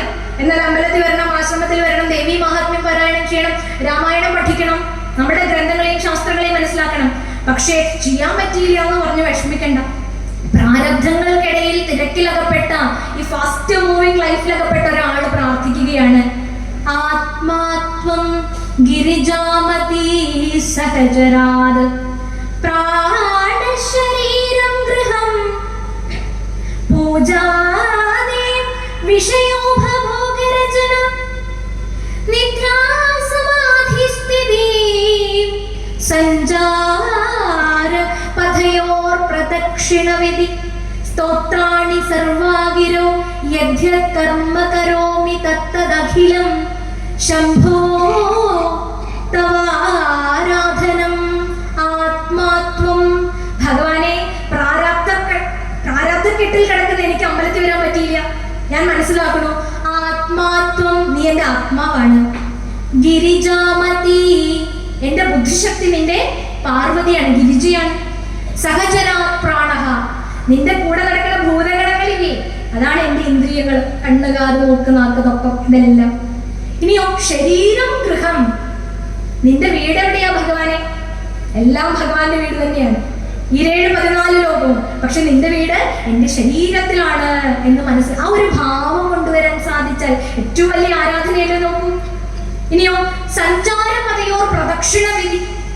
ഈ ചില ശൈവാഗമങ്ങളിലെ പ്രദക്ഷിണ രീതിയെ കുറിച്ച് മനസ്സിലാക്കിയപ്പോഴേ എങ്ങനെയാ പ്രദക്ഷിണം വെക്കേണ്ടത് എന്നൊരു ആചാര്യൻ പറയാണ്, ആസന്ന പ്രസവാനാരി തൈലപൂർണം യഥാഗടം വഹന്തി ശനകൈര്യാദി തഥാ കുര്യാൽ പ്രദക്ഷിണം. പ്രസവം അടുത്തവളായ ഒരു സ്ത്രീ തലയിൽ എണ്ണ നിറച്ച കുടം കൊണ്ട്, എങ്ങനെ അവർ ഓടില്ലല്ലോ, പതുക്കെ പതുക്കെ നടന്നു പോകുന്നത് പോലെ മന്ദം മന്ദം ചെയ്യേണ്ടതാണ് പ്രദക്ഷിണം. ഭഗവാനെ, ഇങ്ങനൊന്നും പ്രദക്ഷിണം വെക്കാൻ എൻ്റെ കയ്യില് പണിക്കും പാടിനും പോകണം. അങ്ങനെ ഒരു ഭക്തൻ, പ്രാരബ്ധത്തിൽ കിടക്കുന്ന ഭക്തൻ പറയാണ്, ഞാൻ നടക്കുന്ന രാവിലെ തൊട്ട് വൈകുന്നേരം വരെ ഞാൻ നടക്കുന്നുണ്ട്, ഈ നടക്കുന്ന എൻ്റെ അടികൾ മുഴുവൻ നിനക്ക് പ്രദക്ഷിണങ്ങളാവട്ടെ എന്ന പ്രാർത്ഥന. സഞ്ചാരപഥയോർ പ്രദക്ഷിണ വിധി. ഇനിയോ സ്തോത്രാണി സർവാഗിരോ, എന്തൊക്കെയോ പറയണ്ട രാവിലെ തൊട്ട് വൈകുന്നേരം വരെ. ഏറ്റവും കൂടുതൽ എനർജി വേസ്റ്റ് ആവുന്നത് എപ്പോഴാണ് അറിയോ? സംസാരിച്ചിട്ടാണ്. അത് ഭഗവാന്റെ നാമങ്ങളായിട്ട് തിരിച്ചുവിടൂ, ആ ശക്തിയെ നമുക്ക് പ്രാപിക്കാനായിട്ട് സാധിക്കും. എൻ്റെ അമ്മമ്മ പറയാറുണ്ട്, 2 മുത്തശ്ശിമാർ തമ്മിൽ കാശിക്ക് പോയി തരാം പണ്ട് നടന്നിട്ട്. രണ്ടുപേരും വേണ്ടി സംസാരിച്ച് പോയി കാശിയിൽ കാശി വിശ്വനാഥനെ തൊഴുതു. തിരിച്ച് സംസാരിച്ച് വന്നപ്പോൾ വീട്ടിലേക്ക് എത്താൻ രണ്ടുപേരും 2 വഴിയെ പിരിയണം. അപ്പോൾ ഒരമ്മ ഈ അമ്മടുത്ത് പറയാം, ബാക്കി നാളെ പറയാമെന്ന്. തീരില്ല അതൊരിക്കലും. അതുകൊണ്ട് സ്തോത്രാണി സർവാഗിരോ, ഞാൻ എന്തൊക്കെയോ പറയണു, അതൊക്കെ സ്തോത്രങ്ങളായി മാറട്ടെ. നമ്മൾ ഉച്ചരിക്കുന്ന എല്ലാ വാക്കുകളും മന്ത്രമാണ്. അമന്ത്രമക്ഷരം നാസ്തി, മന്ത്രമല്ലാത്ത ഏതെങ്കിലും അക്ഷരമുണ്ടോ? ഇല്ല. പക്ഷെ നമുക്ക് അതിലെ ഭാവമില്ല. മന്ത്രം ചെല്ലുമ്പോൾ മാത്രം ദേവി രൂപം മനസ്സിൽ വരണു, ഭഗവാനെ ധ്യാനിക്കണു. പക്ഷെ വേറൊരു വർത്താനം പറയുമ്പോൾ അതിൽ രൂപം വെക്കണില്ല, അല്ലേ? ഭാവം വെക്കണില്ല. ഇപ്പൊ ഫ്രഞ്ച് ഭാഷയിൽ ഒരാൾ വന്നിട്ട് നമ്മളെ ചീത്ത പറയാണ് ചിരിച്ചോണ്ട്. വർത്താനം പറഞ്ഞു കഴിഞ്ഞാൽ നമ്മൾ പറയും ഓക്കെ താങ്ക് യു എന്ന് പറയുന്നത്. പക്ഷെ നേരെ മറിച്ച് നമ്മുടെ ഭാഷയിലാണെങ്കിലോ മലയാളത്തിലാണെങ്കിലോ ചീത്ത പറഞ്ഞത് അവളെ ഞാൻ ശരിയാക്കി കൊടുക്കാന്ന് പറഞ്ഞ് ഉടനെ ഒരു ദേഷ്യം മനസ്സിൽ വെക്കും, അല്ലേ? അപ്പൊ അതുകൊണ്ട് നമ്മൾ വെക്കുന്ന ഭാവങ്ങൾക്കാണ് പ്രാധാന്യം. അപ്പൊ മഹിഷാസുരന്റെ ഈ 11 സേനകളെയും മഹിഷാസുരനെയും ആര് വധിച്ചു കളഞ്ഞു? ദേവി മഹാലക്ഷ്മി വധിച്ചു എന്നാണ് പറയണത്. ഈ കഥകളും ഇവിടെ പറഞ്ഞു കൊടുത്തു. അസുരൻ എന്ന് പറഞ്ഞ അസുസു രമന്തേ ഇതി അസുരാഹ, പ്രാണന്റെയും പഞ്ചേന്ദ്രിയങ്ങളുടെയും പുറകെ മാത്രം സഞ്ചരിക്കുന്നവൻ അസുരൻ. അപ്പൊ നമ്മളൊക്കെ ഒരു കണക്കിന് നമ്മുടെ ഉള്ളിലുണ്ട് മഹിഷാസുരൻ. ഈ മധുകൈടവൻ നമ്മുടെ ഉള്ളിലുണ്ട്. ഇതിലൊക്കെ പുറകെയാണ് നമ്മൾ. ദേവിയോ ഉണ്ട് അകത്ത്. ദേവിയെ മൈൻഡ് ചെയ്യണില്ല. ഈ അസുരന്മാരെയാണ് നമ്മൾ പൊക്കിക്കൊണ്ടുവരണേ. ആ അസുരന്മാരെ അമർച്ച ചെയ്യണമെങ്കിൽ ഈ ഇന്ദ്രിയങ്ങളുടെ ഭോഗവിഷയങ്ങളിലേക്കുള്ള സഞ്ചാരത്തെ അല്പം ഒന്ന് നിയന്ത്രിച്ച് നാമജപ സംസ്കാരത്തിലേക്ക് നമ്മൾ വരാൻ സാധിക്കണം എന്നുള്ളതാണ്. അങ്ങനെ മഹിഷാസുരനെ വധിച്ചു ദേവി. ഞാനാണ് ബലവാൻ എന്നുള്ള കർത്തൃത്വ അഹങ്കാരമാണ് ആർക്കുള്ളത്? മഹിഷാസുരന് ഉള്ളത്. നമുക്കുണ്ടാവാറുണ്ടല്ലേ കർത്തൃത്വ അഹങ്കാരം. രജോ ഗുണം എന്ന് പറയും. രജോ ഗുണം, നേരത്തെ തമോ ഗുണത്തിന്റെയാണ് കേട്ടത് നമ്മള്. ഇത് രജോ ഗുണം. രജോ ഗുണം ഉണ്ടെങ്കിലേ കർമ്മം ചെയ്യാൻ സാധിക്കുകയുള്ളൂ. നമുക്കൊക്കെ രജോ ഗുണമുണ്ട്. പക്ഷേ രജോ ഗുണത്തിന്റെ ആധിക്യം നമ്മളെ മഹിഷാസുരനാക്കി മാറ്റും. എങ്ങനെയാ? ഒരു കുഞ്ഞു കഥ പറയട്ടെ. ഒരു തവള ഒരു വലിയ വൃക്ഷത്തിന്റെ മാളത്തിൽ താമസിക്കണം. അത് വളരെ ഹാപ്പിയായി രാവിലെ എണീറ്റും ഇര തേടി പോയി ഭക്ഷണം കഴിച്ചു വന്ന് കൂട്ടിലിരുന്നു. അന്നന്ന് കിട്ടുന്നത് കൊണ്ട് അന്ന് നാൾ കഴിഞ്ഞു. നാളത്തേക്ക് എടുത്തു വെക്കാനൊന്നുമില്ല, ഒരു പ്ലാനിങ്ങും ഇല്ല. ജീവിതം സന്തോഷം. ഒരു ദിവസം ഇര നേടാൻ പോയപ്പോൾ 1 രൂപ കിട്ടി. ആർക്ക്? നമ്മുടെ ഈ തവളയ്ക്ക്. അതുകൊണ്ട് മാളത്തിൽ വെച്ചു. അന്നോട്ട് ഉറക്കമില്ല, ഊണില്ല. ഇതിവിടെ ഇട്ടിട്ട് ഇര പിടിക്കാൻ പോകാൻ പറ്റുമോ? ഒന്നിനും വഴിയില്ല. മാളത്തിന്റെ മുമ്പിൽ കൂടെ നടക്കണവരൊക്കെ ചീത്ത പറയാൻ തുടങ്ങി. എത്ര ധിക്കാരമുണ്ട് നിങ്ങൾക്ക് എന്റെ മാളത്തിന്റെ മുമ്പിലൂടെ നടക്കാൻ? ആര് തന്നു അധികാരം? 1 രൂപ വരുമ്പോഴേക്കാണ്. പൂന്താനം പറഞ്ഞു 10 കിട്ടുകിൽ 100 മതിയെന്നും ശതമാകിൽ സഹസ്രം മതിയെന്നും 1000 പണം കയ്യിലുണ്ടാകുമ്പോൾ ആയുധമാകിൽ ആശ്ചര്യം എന്നതും. പണത്തിന്റെ പുറകെ അഹങ്കാരം വന്നു, ഞാൻ എന്നുള്ള ഭാവം. ഇത്ര ദിവസം അങ്ങനെ ഒന്നും ഉണ്ടായിരുന്നില്ല. ഹാപ്പി ആയിരുന്നു, ആനന്ദമായിരുന്നു. ആനന്ദം നഷ്ടപ്പെട്ടു. ഒരു ദിവസം ഒരു ആന തവളയുടെ മാളത്തിന്റെ മുമ്പിൽ കൂടെ അങ്ങോട്ട് നടന്നു. ദേഷ്യം വന്നിട്ട് തവളയ്ക്ക് എത്ര ധൈര്യമുണ്ട് ധനികനായ എന്റെ മാളത്തിന്റെ മുമ്പിലൂടെ നടക്കാൻ എന്ന് പറഞ്ഞ് പുറത്തു വന്നു തവള. ഇപ്പൊ ശരിയാക്കി തരാന്നു. ഇപ്പോഴേക്കും ആന കുറച്ചു ദൂരം അങ്ങോട്ട് പോയി. ആനയുടെ പിന്നാലെ പോയിട്ട് കാലിൽ ഒരു കടി വെച്ചു. അങ്ങനെ വിട്ടാൻ പറ്റില്ലല്ലോ, അങ്ങനെ ആയാൽ പറ്റില്ലല്ലോ. ആനത് അറിഞ്ഞത് പോലും ഇല്ല ഈ തവള വന്ന് കടിച്ചത്. അപ്പൊ നോക്കൂ, ഒരു കർത്തൃത്വ അഹങ്കാരം വരികയാണ്. ഞാനാണ് ഇതൊക്കെ ചെയ്യണത്. കർമ്മം ചെയ്യുന്നതിൽ നിന്നും ഉണ്ടാകുന്ന അഹങ്കാരം. അതുകൊണ്ടാണ് കർമ്മഫലത്തെ നമ്മൾ എക്സ്പെക്ട് ചെയ്യുന്നത്. കർമ്മഫലം ഭഗവാൻ തരും, നമുക്കുള്ളത് തന്നെയാണ്. പക്ഷെ അതിനെ ചിന്തിച്ച് കർമ്മത്തെ രാജസികമാക്കുന്നു മഹിഷാസുരൻ, നമ്മുടെ ഉള്ളിലുള്ള അസുരൻ. ഇതിനെയും ദേവി മഹാലക്ഷ്മി വധിച്ചു. അടുത്തത് ശുംഭ നിശുംഭ വധത്തെ കുറിച്ച് ദേവി മഹാത്മ്യം പറയുന്നു. അതിനുവേണ്ടി മഹാസരസ്വതി അവതാരം ചെയ്ത ഒരു കഥയുമായിട്ടാണ് ഏകദേശം ഇത് പൂർത്തിയാക്കുന്നത്. ഈ കഥകള് ശുംഭനെയും നിശുംഭനെയും അഹങ്കാരത്തിന്റെയും അഭിമാനത്തിന്റെയും പ്രതീകമായ 2 അസുരന്മാരെയും ഒട്ടനവധി സഹാസുരന്മാരെയും ഇവിടെ വധിക്കുന്നുണ്ട്. വൃത്തിയായിട്ട് നമുക്ക് പാരായണം ചെയ്യുമ്പോൾ അറിയാം.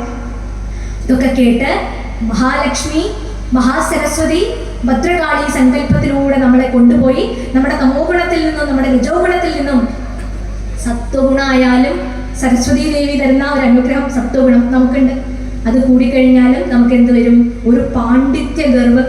എനിക്ക് ഇതൊക്കെ അറിയാം, ഇതൊക്കെ ഞാൻ കലക്കി കുടിച്ച ആളാണ്, വേദേതിഹാസ പുരാണങ്ങളെല്ലാം എനിക്കറിയാമെന്നുള്ളൊരു ഗർവ്, പാണ്ഡിത്യ അഹങ്കാരം സഹിക്കാൻ പറ്റില്ല. അങ്ങനെയും ഒരു ഗർവ് വരാം. അതിനെയും ഉന്മൂലനം ചെയ്യുമ്പോൾ ദേവി തുരീയം എന്ന് പറയുന്ന അതിമഹത്തായ പദത്തിൽ നമ്മെ കൊണ്ടുചെന്നെത്തിക്കും. ഇതൊക്കെ പറഞ്ഞപ്പോ ഉള്ളിലുള്ള മമതാപാശവും മായാബാധയും ഒക്കെ തീർന്ന് സുരത സമാധിമാർ ദേവിയെ തപസ് ചെയ്യുകയാണ്. അവരുടെ തപസ്സിൽ പ്രീതിപ്പെട്ട് ദേവി പ്രത്യക്ഷയായി. സുരഥൻ ചോദിക്കുന്നു നഷ്ടപ്പെട്ട ഭോഗൈശ്വര്യങ്ങളൊക്കെ. സമാധി ചോദിക്കുന്നു ദേവിയോട്, നിന്റെ പാദപത്മം ഒന്ന് മാത്രം എനിക്ക് മതി എന്ന് പറഞ്ഞ് പ്രാർത്ഥിക്കുന്നു. സുരഥന് ചോദിച്ചത് സുരഥനും സമാധി ആവശ്യപ്പെട്ടത് സമാധിക്കും ദേവി അനുഗ്രഹിക്കുന്നു. നമ്മുടെ ഐശ്വര്യങ്ങളെയും നമുക്ക് ഇഷ്ടമുള്ള കാര്യങ്ങളെയും ഒന്നും നഷ്ടപ്പെടുത്തുന്നില്ല ദേവി. അതൊക്കെ വളരെ അനുഗ്രഹിച്ചു തന്ന് ഇനി 8ാം മനുവായ സാവർണി മനുവായിട്ട് സുരഥനെ മാറ്റുകയാണ്. 14 മനുക്കളുണ്ട് അല്ലെ. സാവർണി മനുവായിട്ട് ദേവിയുടെ അനുഗ്രഹം കൊണ്ട് സുരഥൻ മാറ്റപ്പെടുന്ന ഒരു ഭാഗത്തോടു കൂടി ഇത് ഏകദേശം 13 അധ്യായങ്ങളും അവസാനിക്കുകയാണ്. നമ്മൾ പറയാറില്ലേ, രഥം ശരീരം സുരഥം, നല്ല ശരീരം. നമുക്കൊക്കെ നല്ല ശരീരം ഭഗവാൻ തന്നിട്ടുണ്ട്. ഇങ്ങനെയുള്ള ഒരവസ്ഥയിൽ നമ്മൾ ഈ ശരീരത്തെയും ഇന്ദ്രിയങ്ങളെയും ഉപയോഗിച്ച് സാധനാക്രമങ്ങൾ അനുഷ്ഠിച്ച് അതിലൂടെ മുന്നോട്ട് പോയി സമാധി എന്ന അവസ്ഥയെ പ്രാപിക്കുന്നു. സമാധി സമാധി എന്ന് പറഞ്ഞാൽ നാട്ടുപുറത്തൊക്കെ പറയും മരിച്ചു പോയിട്ട് അല്ല. ധി എന്ന് പറഞ്ഞാൽ ബുദ്ധി. ബുദ്ധിയെ സമമാക്കി നിർത്താനുള്ള അവസ്ഥയ്ക്ക് പേര് സമാധി. സുഖം വരുമ്പോഴും ദുഃഖം വരുമ്പോഴും ലാഭം വരുമ്പോഴും നഷ്ടം വരുമ്പോഴും തണുപ്പ് വരുമ്പോഴും ചൂട് വരുമ്പോഴും എല്ലാത്തിനും ഒരേ ഭാവം. ശ്രീരാമനോട് അച്ഛൻ പറഞ്ഞു 14 വർഷം വനവാസം. ആദ്യം പറഞ്ഞു പട്ടാഭിഷേകത്തിന് തയ്യാറായിക്കോളൂ, നാളെ നിന്റെ പട്ടാഭിഷേകം. ശരി, തയ്യാറായി. അല്ല, നിനക്ക് വനവാസമാണ് 14 വർഷം എന്ന് അമ്മയിലൂടെ അച്ഛൻ അറിയിക്കുന്നു ശ്രീരാമന്. ഒരു ഭേദഭാവവും ഇല്ല അല്ലേ. പക്ഷേ ഭേദബുദ്ധി വന്നത് അവിടെ ലക്ഷ്മണനാണ്. ലക്ഷ്മണനോട് പറഞ്ഞു, ഭോഗങ്ങളെല്ലാം ക്ഷണപ്രവാചഞ്ചലം വേഗേന നഷ്ടമാമായുസ്സുമോർക്കനി മന്യസന്തപ്ത ലോഹസ്താംബുബിന്ദുനാ സന്നിഭം മർത്യജന്മം ക്ഷണഭംഗുരം ചക്ഷുശ്രവണകളസ്തമാം ദർദുരം ഭക്ഷണത്തിനപേക്ഷിക്കുന്നതുപോലെ കാലഹിന പരിഗ്രസ്തമാം ലോകവും ആലോലചേതസാ ഭോഗങ്ങൾ തേടുന്നു. പാമ്പിന്റെ വായിൽ ഇരിക്കുന്ന തവള തൻ്റെ ഭക്ഷണത്തെയാണ് അന്വേഷിക്കുന്നത്. തവളയ്ക്ക് അറിയുന്നില്ല അത് പാമ്പിന്റെ വായ്ക്കകത്തേക്ക് പോയിക്കൊണ്ടിരിക്കുകയാണ്, അതിൻ്റെ ആയുസ് നഷ്ടപ്പെടുകയാണ്. അതുപോലെ നമ്മളും കാലമാകുന്ന വലിയ സർപ്പത്തിന്റെ വായ്ക്കകത്താണ്. ആയുസ് പോകുന്നത് നമ്മൾ അറിയുന്നതേയില്ല. നമ്മൾ എന്തിനെയൊക്കെയോ പുറകെയാണ്. അങ്ങനെ പോകുന്ന നമ്മുടെ ഇന്ദ്രിയങ്ങളെ കുറച്ച് സമയമെങ്കിലും നമ്മുടെ മാനസികമായ ഉദ്ധാരണത്തിന് വേണ്ടി, നാമജപ സംസ്കാരത്തിന് വേണ്ടി മാറ്റിവെക്കുന്ന ഒരവസ്ഥയിലേക്ക് നമ്മൾ മാറട്ടെ എന്ന് പ്രാർത്ഥിച്ചുകൊണ്ട്, സുരതനും സമാധിക്കും വന്നിട്ടുള്ള ഈ ശ്രേയസിന്റെ അടിസ്ഥാനം സുമേധസ് എന്ന് പറയുന്ന നല്ല ബുദ്ധിശക്തി അല്ലേ. മനസ്സിന്റെ കയ്യിലല്ല ഈ ഇന്ദ്രിയങ്ങളുടെ കടിഞ്ഞാൺ കൊടുത്തിട്ടുള്ളത്. ഇവിടെ ഒരു രഥപ്രയാണത്തിന്റെ ചിത്രം വെച്ചിട്ടുണ്ട് അല്ലേ. കുതിരയെ ആ കടിഞ്ഞാൺ പിടിച്ചിരിക്കുന്നത് ആ സാരഥിയെ നമ്മൾ ബുദ്ധി എന്നാണ് പറയുക. മനസ്സിന്റെ കയ്യിലല്ല കടിഞ്ഞാൺ കൊടുത്തിട്ടുള്ളത്, ബുദ്ധിയുടെ കയ്യിലാണ്.